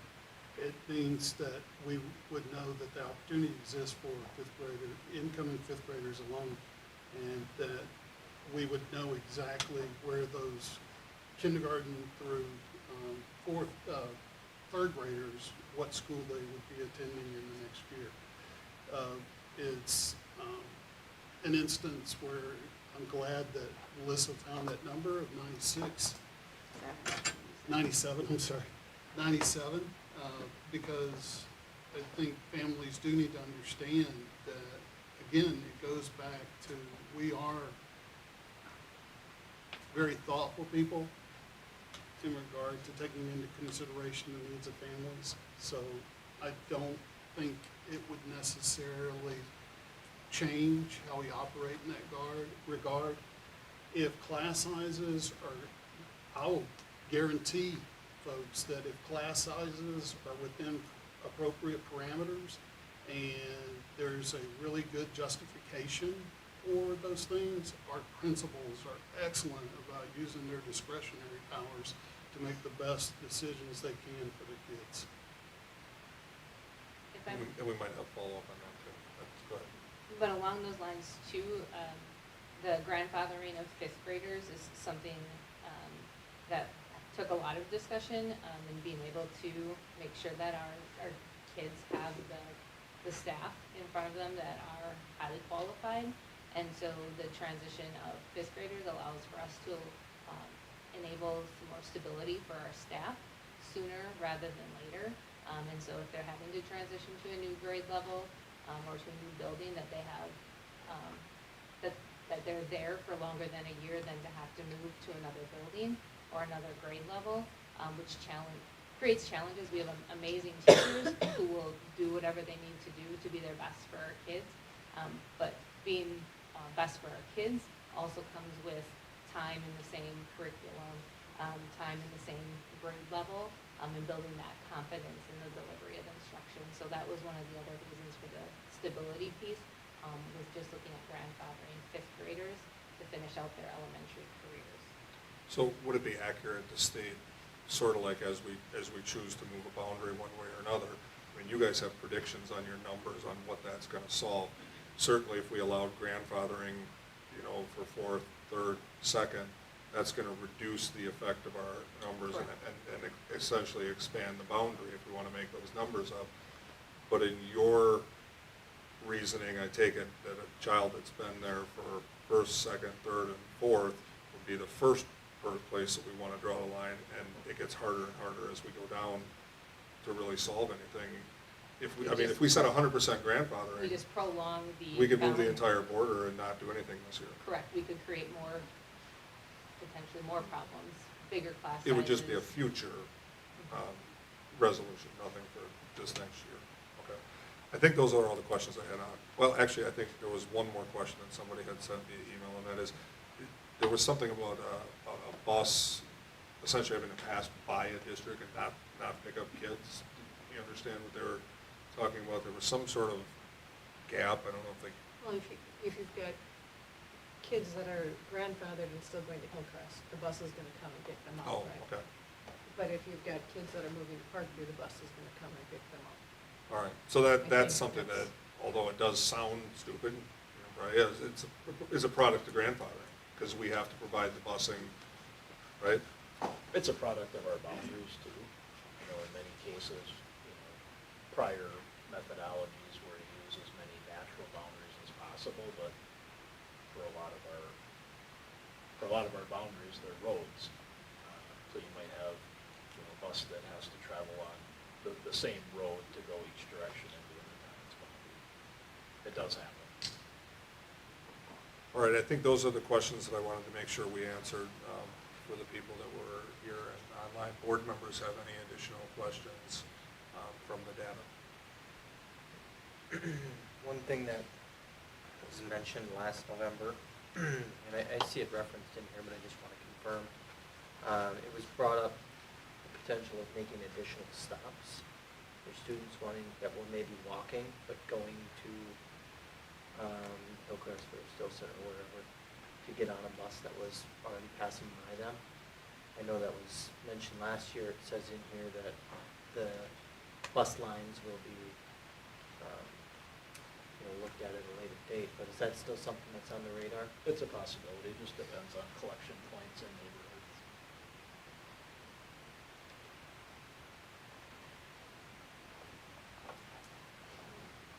Good. Yeah, and not to say, just because there's no questions, this has been presented as, this has been in front of board members. I'm confident that the board members have reviewed all the information. But with that then, now comments about, I guess, how everyone feels in particular at this point in time. I mean, obviously, we heard how Mr. Martineau feels. Anybody else want to weigh in?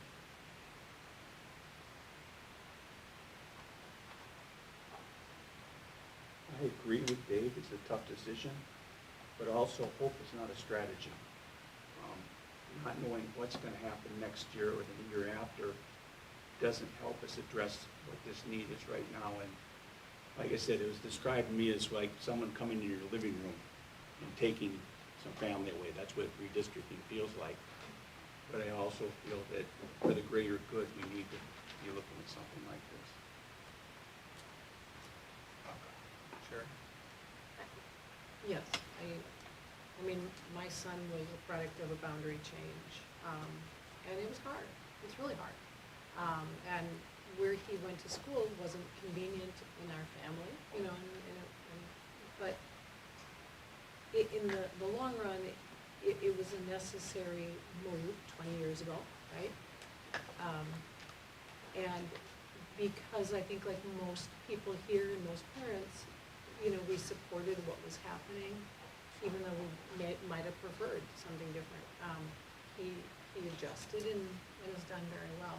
So I have that confidence in our community and our families because I believe in what the school district is recommending is good for all of our kids.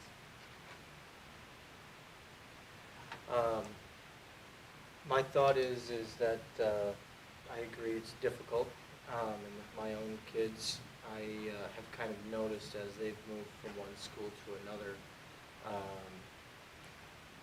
One surprising thing I found with it is that they have been able to, you know, make more connections to more families, and we still stay in touch with a lot of people, even though, so it kind of builds a bigger friend group than what I had anticipated, which is an unexpected, you know, advantage to that. Even though it is difficult, I think there's kind of a silver lining in having new friends and meeting more people in the community and having increased opportunity for other facilities and understanding the broader scope of things.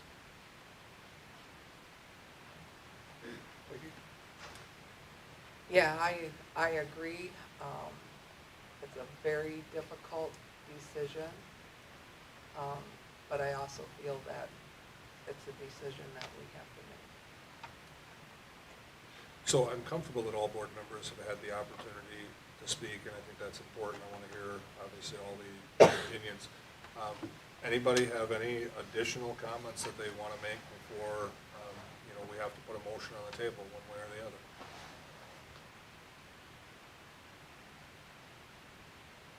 All right, does any board member want to make a motion?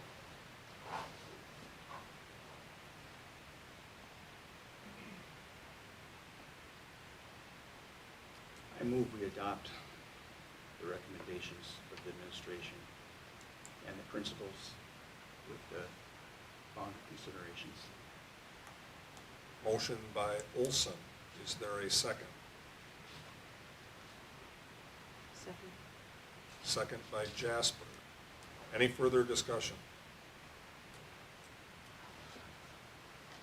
All right, clerk roll call, please. Steve Olson. Aye. Sherry Jasper. Aye. Dennis Spear. Aye. Dave Martin. No. Sharon McElroy. Peggy McKillop. Aye. Dave Jeff. Aye. All right, motion carries. It's adopted. No less of a, still, thank you for everyone that showed up. And, you know, it's tough, making the tough decision. None of us here are happy about it. And so, again, that's all I can say. Thank you. Thank you. I hope you at least felt that you were heard. All right. Next on the agenda, give me 1 second to get back to where we are.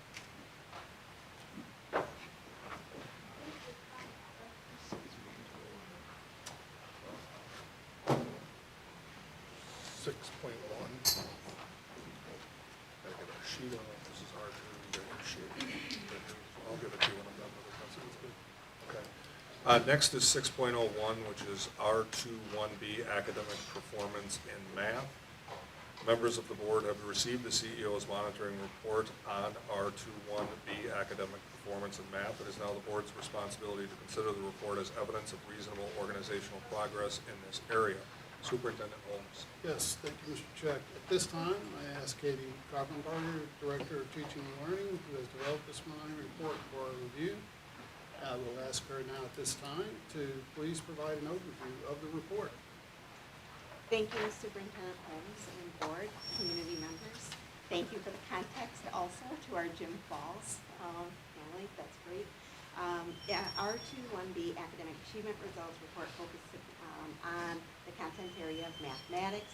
The target indicators for this report to determine reasonable progress include increasing student scoring proficient and advanced on Wisconsin state assessments, which include the forward and DLM, pre-ACT, and ACT, and increasing students achieving proficiency on our standards-based assessments and priority standards for mathematics. The results that I will share in this monitoring report support the determination that we are making reasonable progress on 2 of the 3 indicators, with the overall determination that we are making reasonable progress in the content area of mathematics. So I'll begin with reviewing the state assessment performance. The report includes data from the spring of 2024 and spring of 2025. The Wisconsin academic standards for math, both the standards and the cut scores for proficiency changed beginning with the 2024 results. So looking prior to that time, the results are not comparable.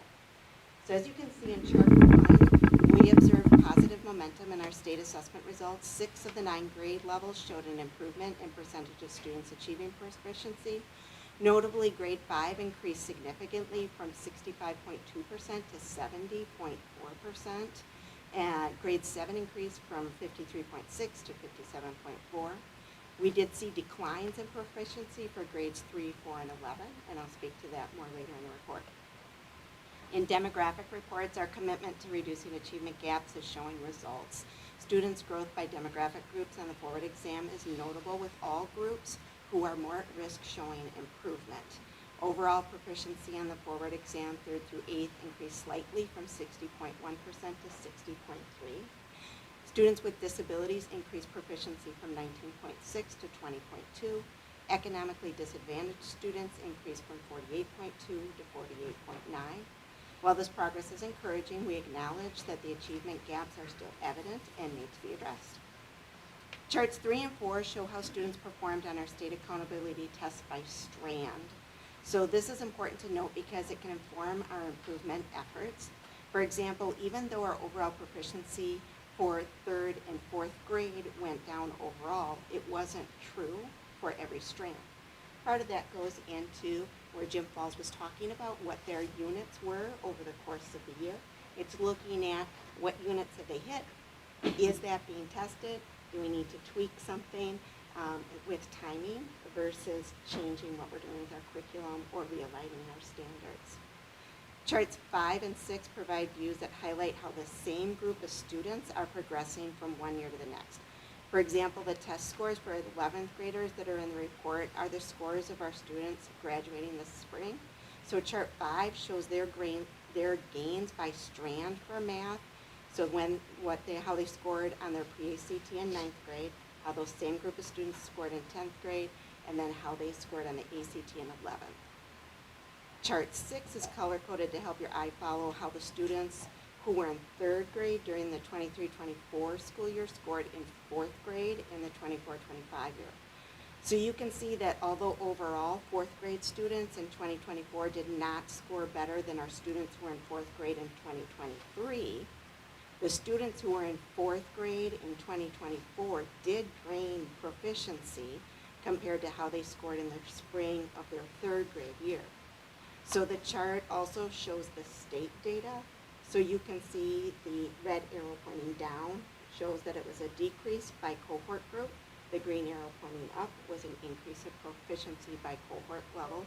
And you can see that our students in our district overall are growing more by cohort group than our counterparts across the state.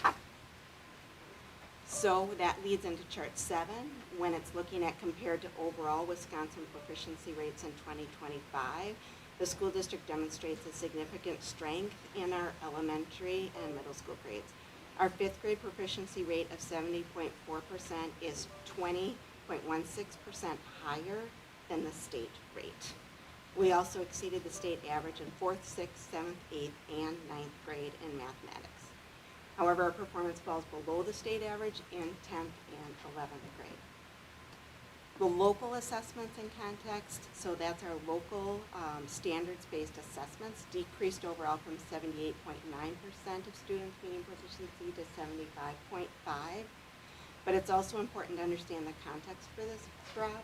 Our K-5 grade levels have updated their math priority standards and the criteria and expectations for meeting success. So we've raised the bar, and it makes sense that we don't have quite as many students reaching that level. But it's a temporary resulted in those, but we anticipate it going up overall.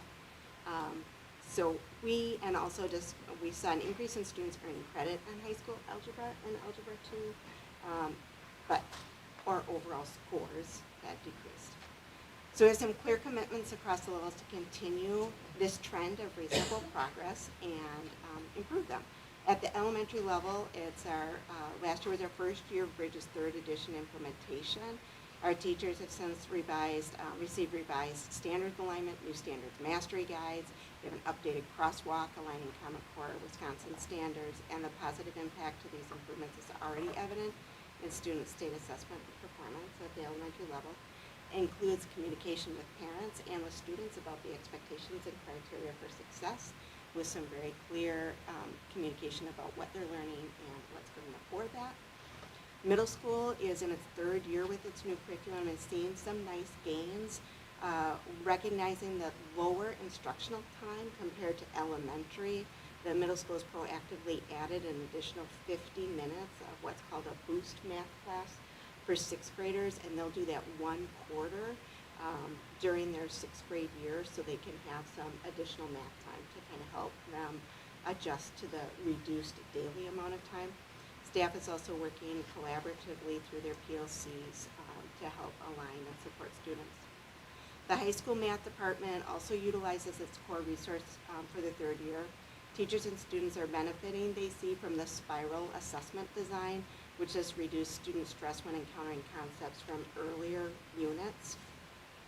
Moving forward, the teachers will focus on collaborative data analysis using both state and local assessments to devise some strategic actions.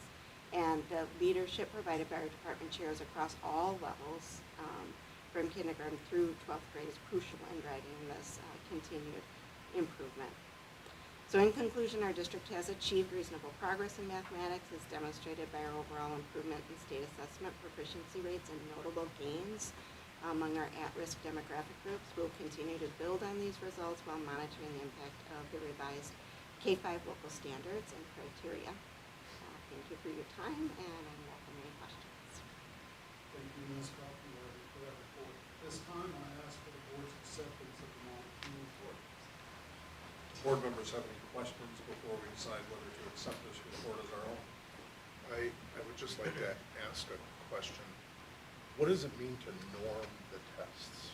I've heard that phrase a couple of times now. I'm not exactly sure how that works. So they're basically looking, the scale scores stay the same. So just like a scale, if you step on it and you weigh 150, and yeah, well, we're just going to use that number, right? You weigh 150, and the doctors decide 150 for you is at risk, but the next month a new medical study comes out and decides 150 isn't. It's just fine. They change the rules about what that number means. So DPI just went ahead and changed this? Correct. Okay. Yep. And change the test a little bit. So Sorry. we adjust and look at what that means for us and where we're getting in. Okay. Any board member like to make a motion to accept this report as our own? Policy 21B, academic performance and math. Motion by Olson, is there a second? Second. Second by Fear. Any further discussion? All those in favor say aye. Aye. Opposed? Motion carries. R 2.1B is now our report to discuss further. Board members have any questions in addition to determine on what motion to make for our results policy language? So I just have a question for Peggy then. So is this going to be with exception then? Because we talked about this in the past because if we did meet the indicator, you never know why. But if we approve the next year, we do it all here, then, so shouldn't it be with exception? With noted exception. Yeah.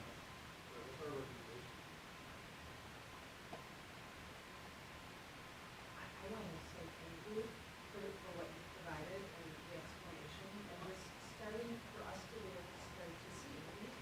We've always known, but there's some of those significant gaps, which are not unique to us by any means, but that, we're starting to be able to see, so we can see as they were, as opposed to just people. So I appreciate the segregation that happened and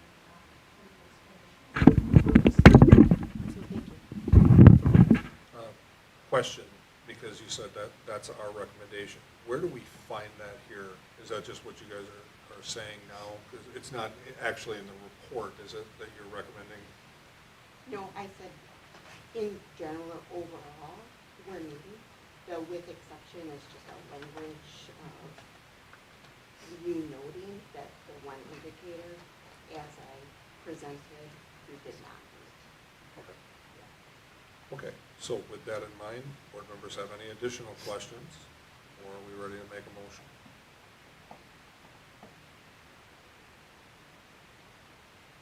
I move that the district, is that okay? Can I go ahead and do that? You can go ahead. All right. Well, I don't want to jump in if I'm not ready. That the district has made reasonable progress with noted exceptions on monitoring report R 2.1B math academic performance. Motion by Jasper, is there a second? Second. Second by Fear, any further discussion? All those in favor say aye. Aye. Aye. Opposed? Motion carries. The board finds that the district has made reasonable progress with noted exceptions in R 2.1, the academic performance. Thank you, Ms. Koppenberger and Mr. Owens.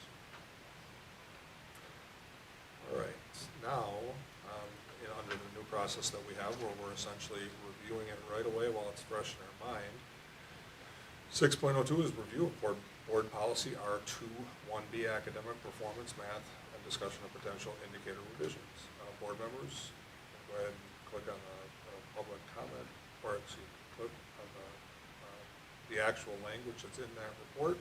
And now that it's fresh in our mind and based on what we just heard, do any board members have any suggested changes? Do we like what we're getting for information, for indicators?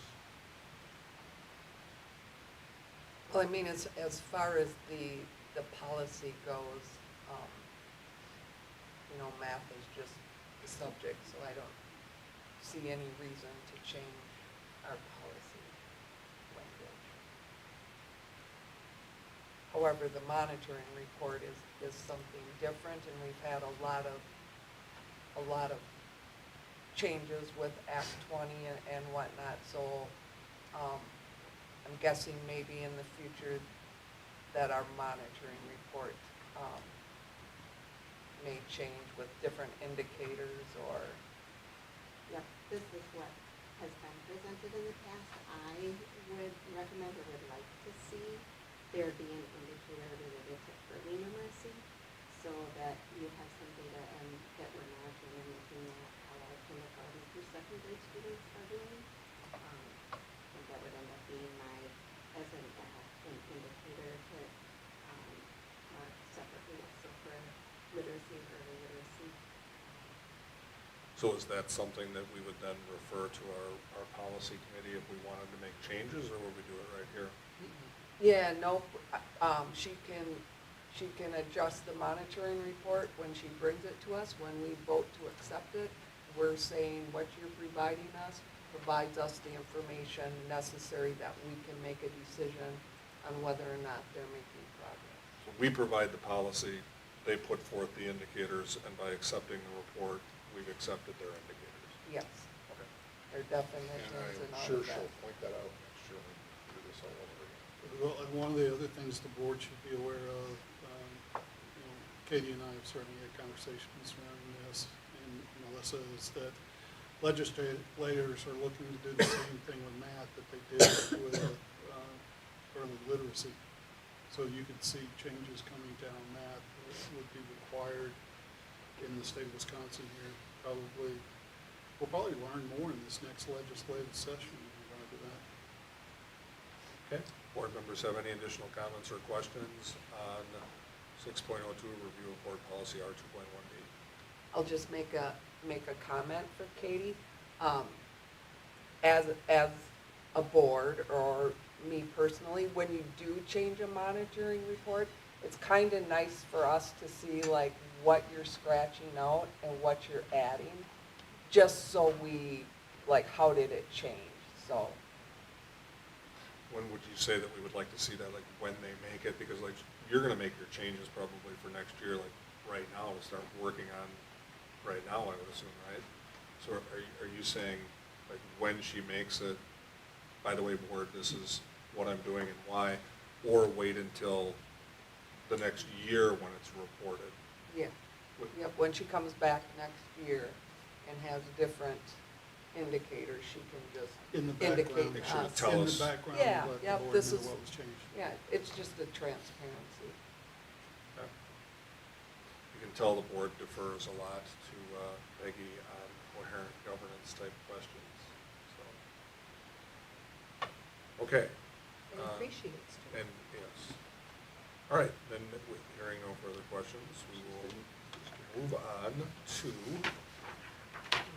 7.01 is an operating OE 14 technology. Members of the board have received the CEO's monitoring report on OE 14 technology. It is now the board's responsibility to consider the report as evidence of compliance in this area.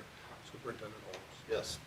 Director of Educational Technology, Scott Marty, has developed this monitoring report for our review. At this time, I ask him to provide an overview of the report. Mr. Marty. All right, good evening, board members. I typically don't like reading my executive summary. However, because of what I put in the executive summary, I want to make sure that I actually do read it verbatim, just to make sure that it's on record. So I am happy to report that the district is in compliance with all indicators on OE 14 technology. I want to begin by highlighting a particular area from our report, and that would be the data around students participating in a Future Ready Skills assessment. The Digital Literacy Assessment, or DLA, is administered each year between late winter and spring to students in grades 3, 5, 7, and 9. This assessment is based on the International Society for Technology and Education's student standards. These standards, which cover digital citizenship, critical evaluation of online sources, and safe, ethical technology use, are currently taught almost exclusively by our library media specialists in the district. For a number of years, our DLA scores have remained stagnant, hovering right around 52% of students passing. The results from this past year are concerning, showing a drop to 49%. We all recognize that our staff is expected to do so much with so little and so often. We would all like to see student scores go up, and I believe that should be true of assessments that gauge complex foundational skills like digital literacy, especially in an ever-evolving world of artificial intelligence. Our media specialists possess the specialized expertise required to teach ISTE standards effectively. However, reductions in library media staffing and subsequent reductions in library media time have created an impact that is reflected directly in the stagnant and now declining student data. This conversation about necessary digital skills directly relates to the portrait of a graduate work we have been undertaking. When we define the qualities we want our students to possess, such as being critical thinkers and ethical communicators, we are speaking directly about the application of these ISTE-based digital literacy skills. Revisiting staffing and scheduling would be an impactful response to the DLA scores as we explore what that portrait of our graduates should look like. For our students to truly become the future-ready graduates we envision, they will need to be equipped to navigate the real-world digital threats they will encounter. This includes recognizing and avoiding common dangers like phishing attacks, protecting their personal data, and responsibly managing downloads and software. We cannot fully educate our students on safe digital practices without simultaneously providing a secure infrastructure for them to learn on. Last year in my report, I established that my team and I were having active conversations about how to modernize and better protect our district systems. In today's digital world, our student information, staff files, and teaching resources are incredibly valuable, and they face constant threats. Cybersecurity should be thought of in the same way as securing a physical building. We need strong locks, alarm systems, and a quick recovery plan if anything goes wrong. Over the past year, we have significantly upgraded our cybersecurity posture across 4 critical areas. Number 1, stronger locks. That would be multi-factor authentication. We have implemented MFA. This is the single most important step we can take to stop unauthorized access. A password alone is like having one key to our digital front door. MFA requires a second piece of information, usually a code from a phone, to log in. This means that even if a cyber criminal steals a password, they still can't get into our systems. It is an immediate and effective deterrent. Number 2, active defense endpoint protection. We used to rely on basic antivirus software, which is like relying on a simple lock. We have now deployed endpoint detection software. This is our proactive digital neighborhood watch. It constantly monitors every device, every laptop, every desktop, every server to look for suspicious activity. If a threat tries to execute, it is immediately detected, contained, and stopped, preventing malware from spreading from one computer to the rest of the network. Number 3, modern infrastructure, speed and reliability. We've replaced our fleet of older physical servers with a modern virtualized server stack utilizing solid-state drives. This is like trading in old, slow mechanical filing cabinets for a state-of-the-art, high-speed digital vault. This change makes our entire network more stable, much faster, and far less vulnerable to hardware failures. And number 4, guaranteed recovery, cloud data backup. A strong defense means nothing if we can't recover quickly after an event. We have switched to an immensely improved cloud data backup solution. If we ever face a major cyber incident, a digital fire, if you will, that locks up or destroys our data, this new system allows us to recover and restore all critical systems and information between 97 and 99% faster than our previous system, minimizing disruption to teaching and operations as much as possible. We have worked hard to establish these core defenses, but cyber threats are constantly evolving. As you may or may not know, a nearby school recently faced a significant cyber attack. As long as cyber attacks continue, we cannot afford to become complacent. Our commitment to improve in the future is our next crucial step is to actively explore and potentially budget for additional preventative protections. We need to investigate new layers of defense that can stave off the exact types of targeted attacks other school districts are now facing. This includes solutions that provide deeper network analysis and threat intelligence to keep us ahead of the criminal actors, with the ultimate goal of continuing to provide a robust, secure network for daily operations, staff instruction, and student learning. I'm happy to take any questions from the board. I just have one. Did you have AI write that for you? I did not. Okay. Okay, all right. Then just get it out of the way. I now ask for the board's acceptance of this monitoring report. Thank you, Mr. Marty. All right, board members have any questions regarding accepting this report as our own? Hearing none, I would look for a motion to accept OE 14.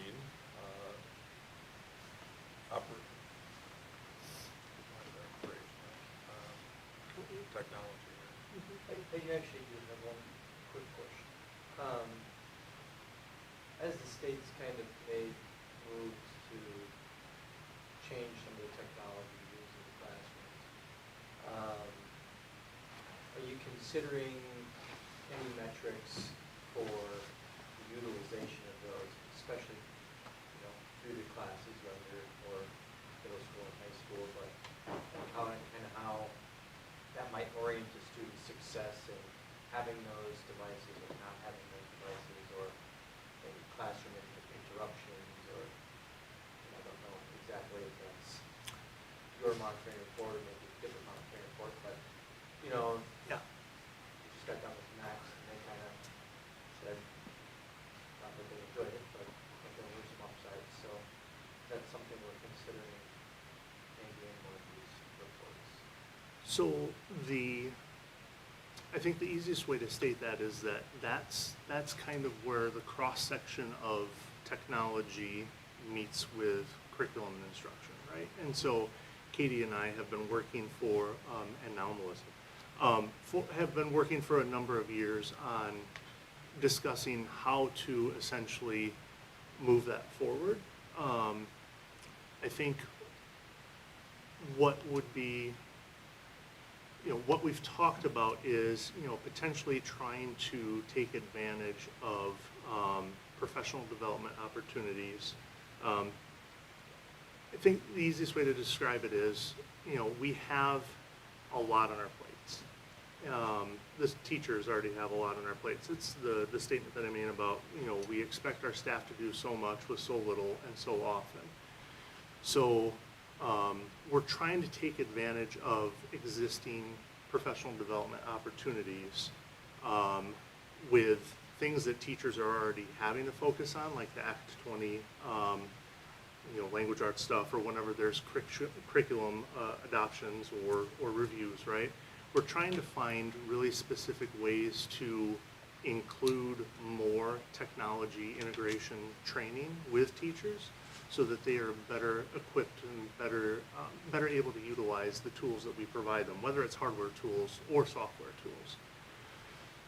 To that extent, I agree. I think that there actually is a need for being able to essentially gauge and report out on that. Technology is not one of the areas that is required by the state to have a plan. However, I have a feeling, a sneaking suspicion, that that's probably going to change in the next few years. Within the last couple of weeks, I just received an annual survey that DPI has not required us to complete, but we have completed every single year. Basically kind of gauging, they ask questions about your infrastructure, they ask questions about, what kind of technologies you utilize in the classroom. Library media specialists, they run the gamut of the questions. It hasn't been required, but apparently starting next year it is going to be required. It is going to be mandated that every district actually does complete that survey. I have a feeling that that's kind of starting down the line of them anticipating or expecting us to have a detailed technology plan. Some school districts in the state of Wisconsin already have those plans, and I've been doing some research as of recently, because I think that's something to put on my list next, to focus on, actually. So, And given that comment that you heard, based on what I heard over there as well, that's one for me. I hope those folks please forgive me for saying this. However, you can't put your head in the sand. The modern age that we live in right now, everything points to the technological age advancing at a much faster pace. Moore's Law is definitely, in many instances, still in effect. And because of that, I feel like public school districts, the work that Mr. Marty's been doing, and the way he framed these things for you, I greatly appreciate it.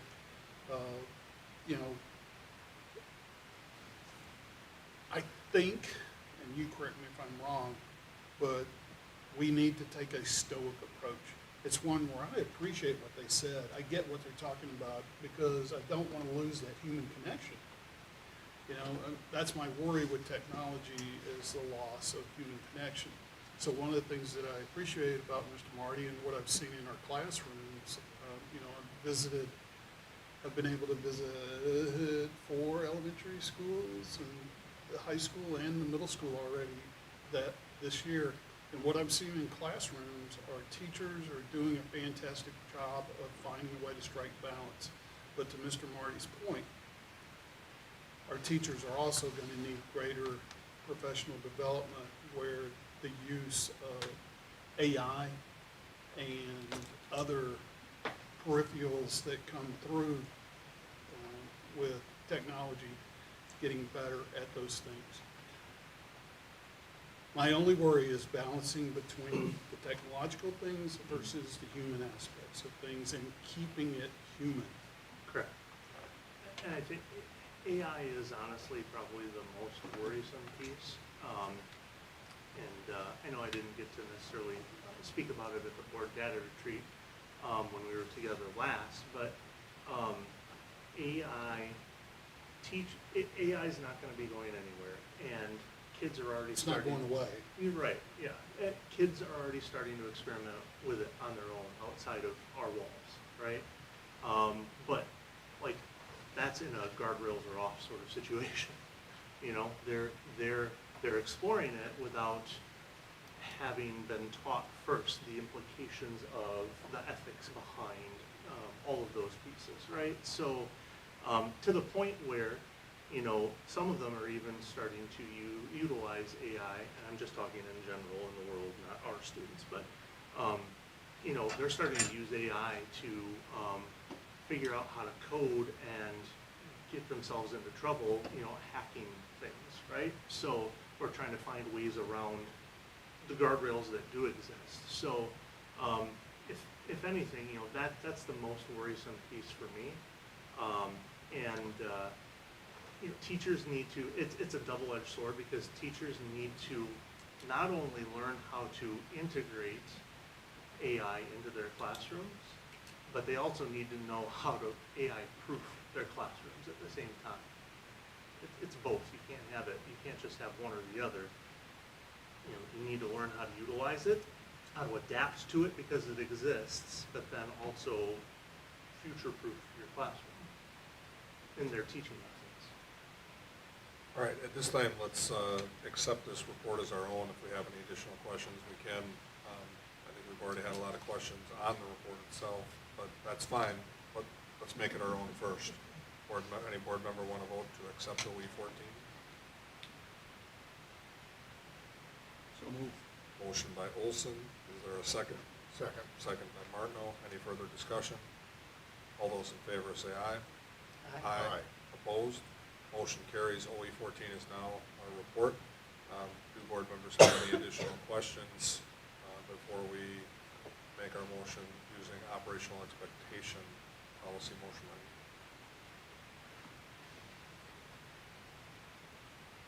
I move to accept OE 14 technology monitoring report as presented. So are you moving that the district is in In compliance? compliance, sorry. With The OE district 14? is in compliance on monitoring report OE 14. Perfect. Motion by Fear. Second that we're in compliance. Second by Martineau. Any further discussion? All those in favor say aye. Aye. Opposed?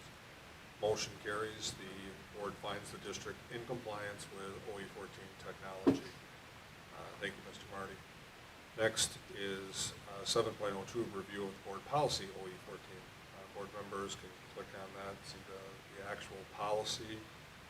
Any questions on that policy? Any thoughts on that at this point in time? So I just, because you did raise the point of the future ready test scores are going down, and yet in an operational expectation, we might really go beyond are we doing it or not doing it, right? To say we want kids to, you know, be at 55% or something like that. True, yeah, I mean, we haven't, so technically in that report, and this part is always, just close it out. This part's always existed in that report as well, because we reported out on that for years at this point. Hang on, let me open it back up. So the way that it exists, at least in that particular spot, it says students participate in a Right. future ready skills assessment. So it's good But- that, I mean, I'm glad you're reporting it out, but we would want to change that language, right? Oh, I see what you're saying. Not here and now. Yeah. I think, I mean, if you're kind of getting at, if what you're getting at is, you know, how I might want to change things for next year. I'm not certain. I don't think we would necessarily want to change that language yet. Okay. Right? But, you know, I guess all things considering, I reserve the right Bring something down. to bring some changes next year, and I will make sure to point that out. Yeah, I just have on the, on our policy, we have provide and maintain a comprehensive, secure, and functional technology infrastructure. And I'm just wondering, in our policy, if we need to add something, you know, that we have a comprehensive plan, you know. In addition to? Yeah, a cyber attack plan, or I don't, you know, do we have a, like a hardware plan, or, you know, I'm not sure, I'm just wondering if we should revisit this policy, because technology changes very fast. And that's, yeah, I know I kind of maybe skipped ahead when I mentioned that, when we were going through the last point, but that's kind of what I was referring to when I mentioned a technology plan. You know, the state doesn't necessarily require a technology plan. There are districts in the state that do create technology plans or technology/library media plans. Sometimes they're paired together in some districts, but that is my next stop. You know, we've been making these proactive changes in order to better the backbone and the infrastructure. But I think actually sitting down with a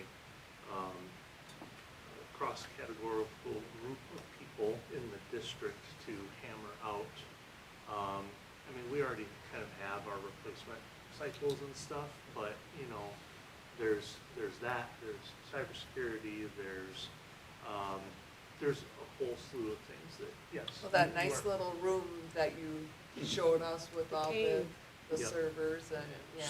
So that is one of your indicators. I mean, under 14.1, as we define, maintain a comprehensive, secure, and functional technology infrastructure, you define secure shall mean implementing and maintaining robust technological and procedural safeguards to protect the district's digital assets, including hardware, software, networks, and data from unauthorized access, cyber threats. So it's in there. It's sort of hidden, I think, more in the indicators. Are you thinking that we want to make it more clear in the policy? Because then that would be ours, right? As opposed to indicators which can change. Correct. What do the board members think? Is that, and then what we would do is essentially that we would send to the policy committee then, right? Yeah, yep, and we don't want to, force that on Scott when his plate is full. So I mean, we would want to have conversation with him when's a good time to update that policy, and not, oh, Scott, 3 months from now, we want you to have this And done. correct me if I'm wrong, but that's a coherent governance committee. Correct. Not the policy committee. Correct. So it's one where just one. Okay. And this is what I mean more specifically, is we have an indicator that talks specifically about having access to Chromebooks in the classrooms, but it doesn't really address the effectiveness of that specific technology in the classroom. That would And so- be a different. Well, and that's what I mean is, you know, as we kind of go through that cycle of, we're addressing that we have it, but are we addressing that that is the specific technology moving forward that we're kind of wanting to? Is that something we want as an indicator or as a policy, or? You're saying where does that fall in on academic performance? Well, The implementation of it? It's kind of a technology piece, it's kind of an academic piece, so my point is, I guess I just don't know specifically where it should be, but I think we're monitoring that we have these things. Are we monitoring that the things that we have are actually effective? And that probably is more of a question for you, isn't it? In terms of where do we monitor that we're being effective in that with our students? We do that in partnership, but part of that would be some of the like in my OE 11, when we talked about resource adoption, supplemental resources, so programs that we're using, and technology enhancement, community assisted instruction, when we're using it, how we're using it, and the app approval process that we use with the ed tech department, is kind of where we're considering the effectiveness of our instructional strategies and how we're using instructional resources. So in that OE 11, do we have how much implementation there is in the classroom with the computers? There isn't anything that's that, it's just, it'd be very difficult to. Yeah, it is past Mr. Olson's bedtime. That was just I'll take something to But it's good consider, conversation. that's all. Yeah. All right, I will try to move along because we are about an hour behind. Board consent agenda, anybody asking for removal of any items of the consent agenda for separate consideration? Hearing none, I would look for a motion to approve the board's consent agenda as presented. So moved. Motion by Jasper, is there a second? Second. Second by Olson, any further discussion? All those in favor say aye. Aye. Aye, opposed, motion carries. Next is there is no superintendent's consent agenda. Okay. Matters reserved for board action, no items removed from the board's consent agenda. Consideration of the elementary attendance we took care of. The consideration of the excellence in education banquet sponsorship. I think this is one we can probably make pretty fast. I think we've done this in the past at one amount. More money. I see it went up. Okay, so what's the amount that we used to do? $12.50. What's the amount that's being suggested? $1,400. What's the rationale? Inflation. There you go. Okay. Would anybody like to make a motion? So moved. Okay. Do you want me to make it like officially or just so? That's fine. Motion to approve the 1250 platinum level. or 1,400. 1,400. Why does mine say 12? The recommended, you didn't change the recommended action. Just seeing if you were following See along. how your math skills are. Well, actually, Sherry had it right anyway, because she just said so moved. So, is there a second? Second. Second by Martineau. Any further discussion? All those in favor say aye. Aye. Opposed? Motion carries. Communicating with the board, next 2004-2025 DPI school and district report cards. That does not sound like something that is a very fast one. But go ahead. Good luck. Wow. Don't live up to that, please. It's just our report card, no big deal. Well, and we have a little bit of fun. If you recall last year, Sue passed out Smarties for everybody. So this year, we have reason to celebrate again. So you're getting some Starbursts for the stars that we have earned. So, which is pretty exciting. Yay! Yes. So, these had just come out. So I'll do a quick overview and I'll speak quickly. But the overall score, reminder, is an average of different priority areas. There's 4 things that count toward the overall score: achievement, growth, target group outcomes, and on track to graduation. The area that you'll see the biggest change between buildings and different districts is how much counts from achievement versus how much counts toward growth. They have a calculator that figures it out, but the more at-risk students in your population for your scoring, the more the growth counts versus the achievement. So we have some schools within our district where the growth is significantly counted more in the weight of our score than the achievement. It's meant to equalize things and say that you can compare those scores. As a district as a whole, we have 37.6% of our students that are economically disadvantaged. Therefore, our achievement priority area counts toward 23.3. That's how they score on those tests. But 26.7% of the score comes from how much a group of students grew from year to year. And again, the weighting, it changes by building. These are the cut scores, and it's showing what the cut scores were last year and what they are this year. And I'll point this out especially for Mr. Holmes, because he was really hoping for a 4-star rating. If they hadn't changed the cut scores, the district as a whole would have had 4 stars. So they did change them though, because it was reflective of, now they have 2 years of the new forward test data and the new proficiency levels. And they realized just kind of how to norm that out and what was going to look like, what was good enough. So it is a little bit harder to get those scores. Now, having stated that, I agree with John Leff and saying, look, I had very little to do with that. It's one where it's the efforts of a lot of students, you know, the things that they've done, that they adapted to, you know, Wisconsin at 20, they've adapted to with wisdom at the elementary level, the things that have been taking place at the middle school, and those things that are coming to the high school. You know, it's testimony to our staff, our building leaders, and their efforts. You know, we're 4 points away from being a 4-star district. And when I think about the effects that COVID had on this district and where we have gone to now, this district is making headway. Definitely. So a 70.6 overall for our district. We have 3 of the schools in our district that are significantly exceeding expectations. That's 5 stars.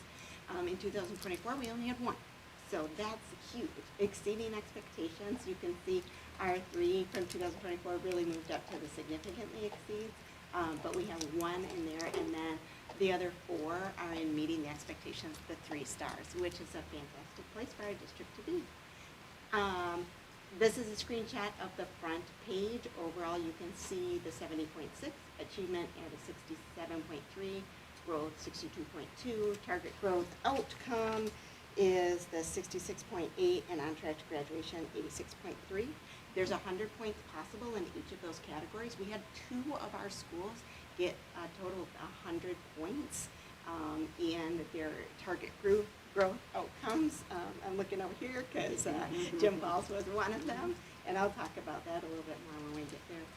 So the achievement is overall, the students for the English language arts and the math performance level are what count toward this.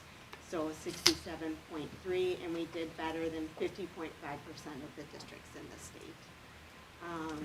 Growth here is our scores of, we did better than 46.6% on that in our priority area, and it counted for 62.2.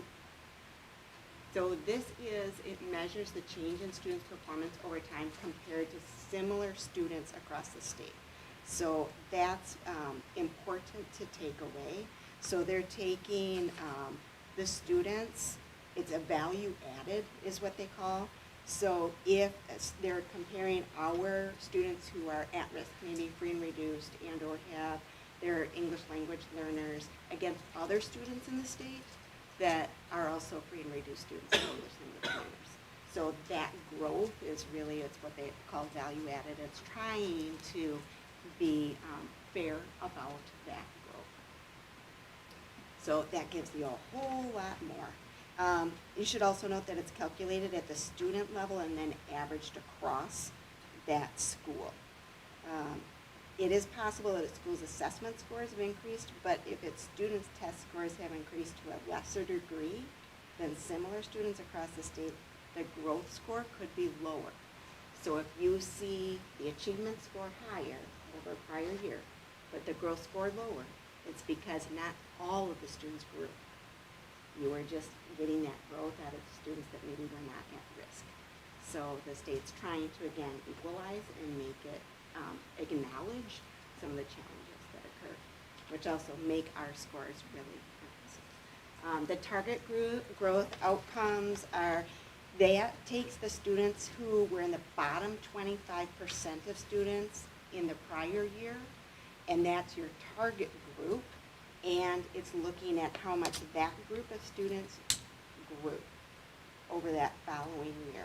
So it's designed, it's meant to highlight improvement for those learners that are most at need for that. And our district scored the same or higher than 59.5% of the schools in our state. So that is an area that, you know, we were in the middle of mark overall on the score. This is one to be really proud of, because we're changing the trajectory and going against the grain of what statistics say is probably likely, and we're changing that in kids' lives. So that's something to be exceptionally proud of. On Track to Graduation looks at chronic absenteeism, graduation, third grade ELA, that's a high, it counts at multiple points for us, and eighth grade math really counts in multiple points. And we did the same or higher than 42.4% of districts in the state. That's an area that I think will continue to be monitored, and I think we will see growth in that. Would like to. The state report cards also, and you can have access to this about any public school across the state now, has the participation of advanced courses. We were above the state average. Dual enrollment, almost double the state average. Industry recognized credentials, again, almost double the state average with 10.2%. And work-based learning is something that we're working on continuing to grow. Arts course information, I like this one. Art and design, 21%. Dance, we don't have classes for dance, and you can see not many in the state do.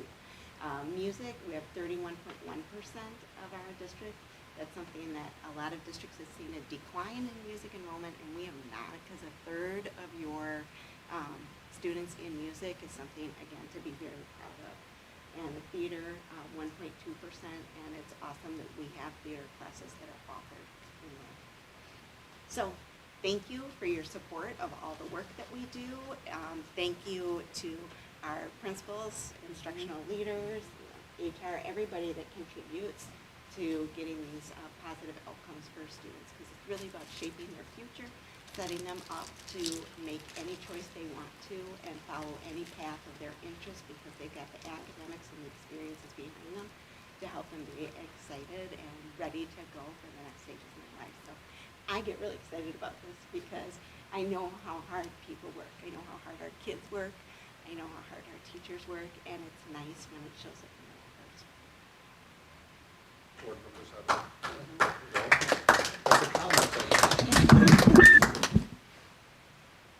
Very good, very nice numbers. I apologize, I didn't mean to rush you going into that. That's definitely one that we need to focus on and celebrate. So thank you for your presentation.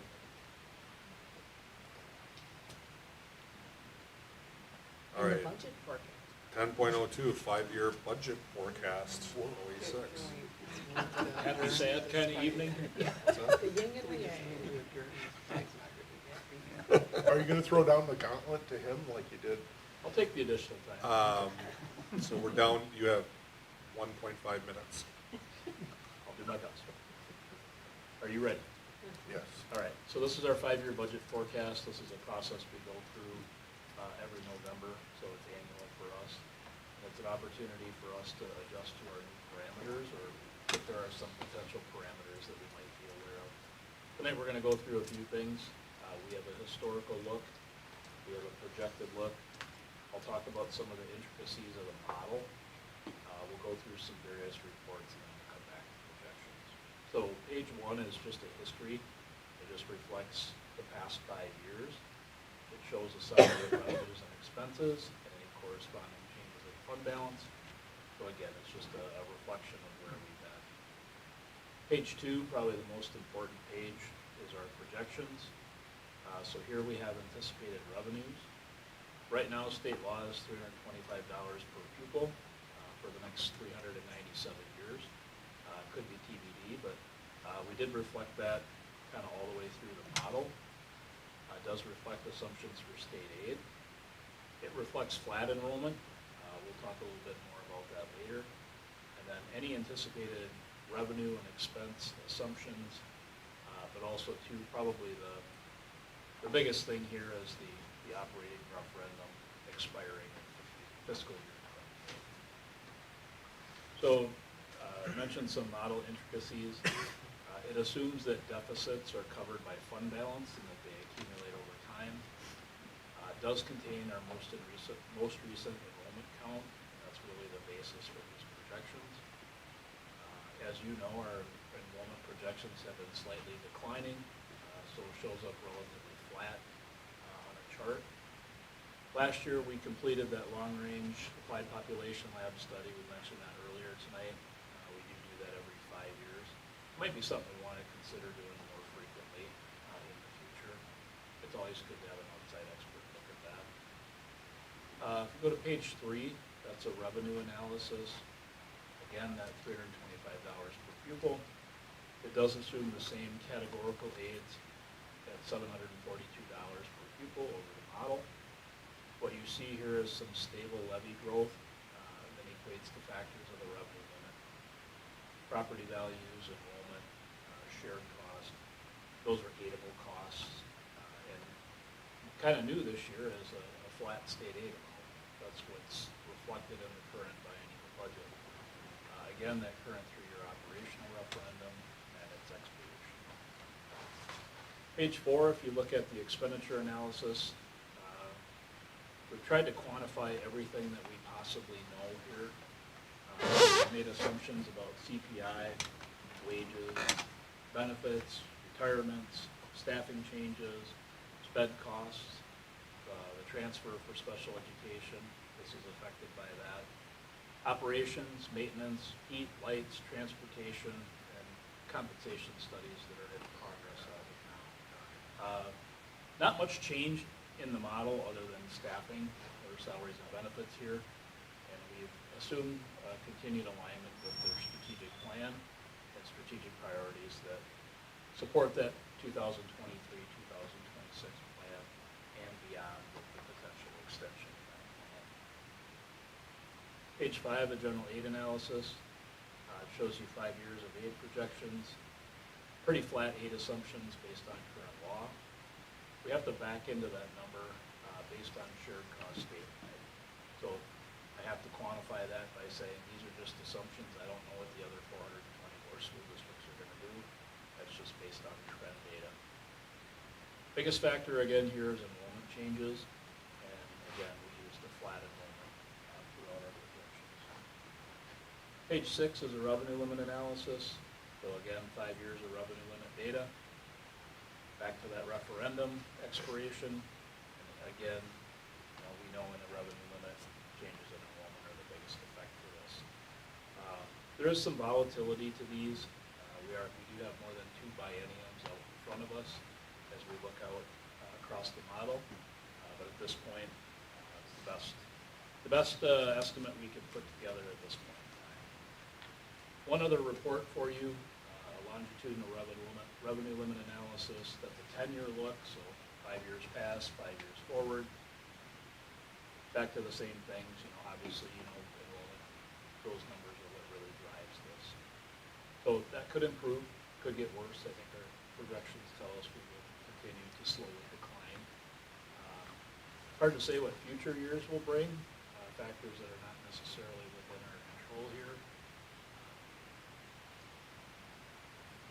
Yeah, I would just say, growth of some sort in the future is a must for sustainability, whether that be enrollment or inflation or revenue or something. If we come back to page 2, again, those per pupil increases of $325 per year, assumptions for CPI, benefits, and our strategic planning. With this model, we can run scenarios pretty much any way that we want to. But again, you see that these deficits do compound over time. And I quantify that by saying we will have the ability to make some decisions about expenses to avoid those deficits moving forward. But we will no doubt, again, have some challenging work in front of us to compensate for declining enrollment.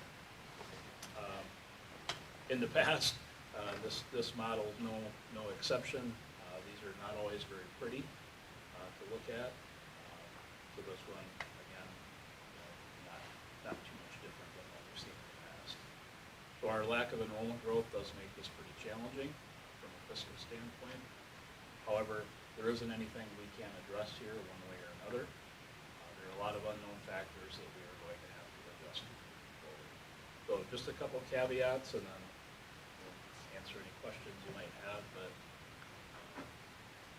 so in terms of the state budget process, I would say next year is fairly certain, second year of the biennium, because that's adopted in current law.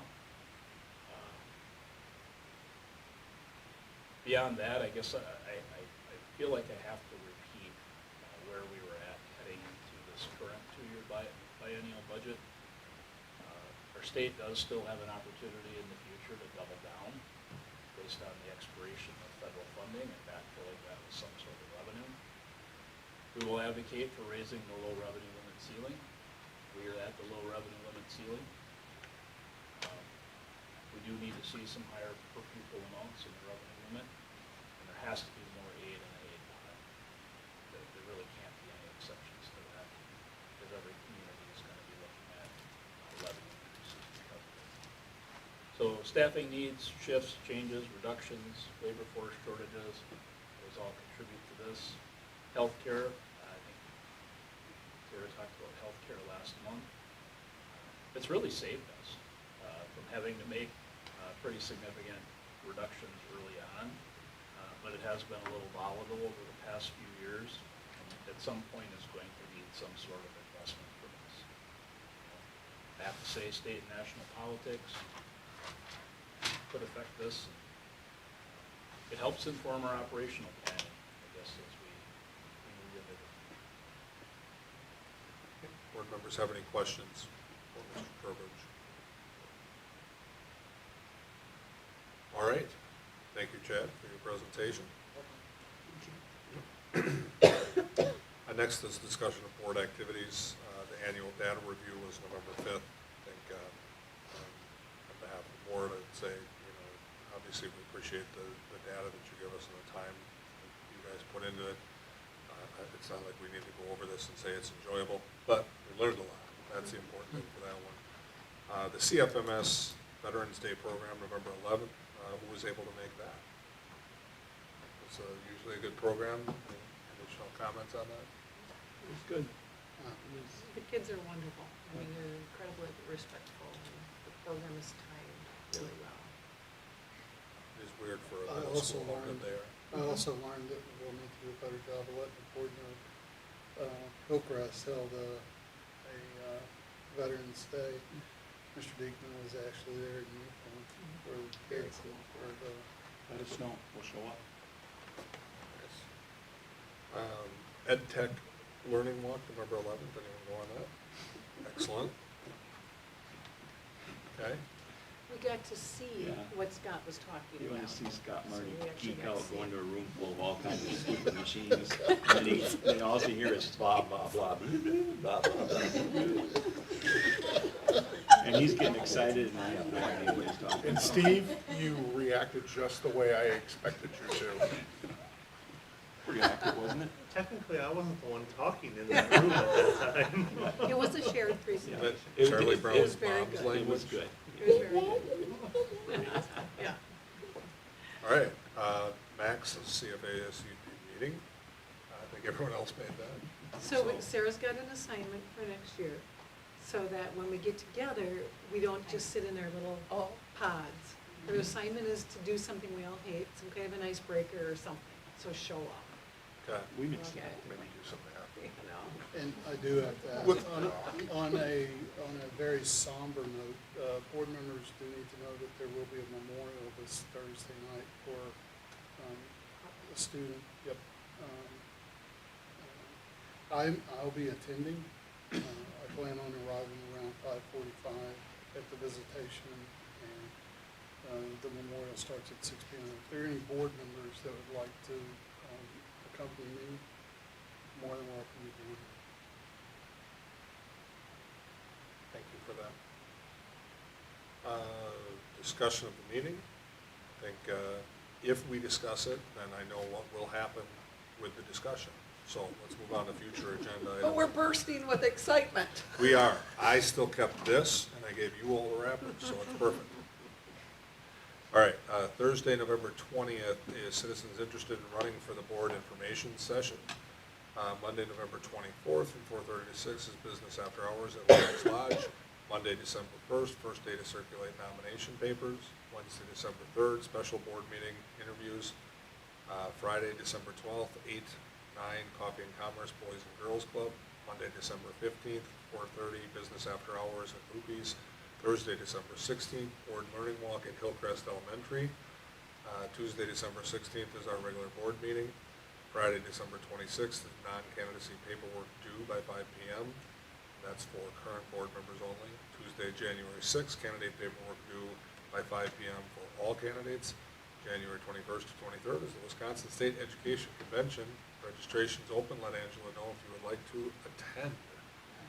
And unless board members have anything to add on activities that we got coming up in the next month? It just should be noted that we had a 6-hour meeting last night. We're at a 5-hour meeting tonight, so I think that would address why I'm starting to get a little loopy. So our hourly rate is down to like 2 cents. So anyway, do you want to make a motion? I would like to make a motion that we adjourn. Motion by Olson, is there a second? Second. Second by Fear. Any further discussion? All those in favor say aye. Aye. Opposed? Nay.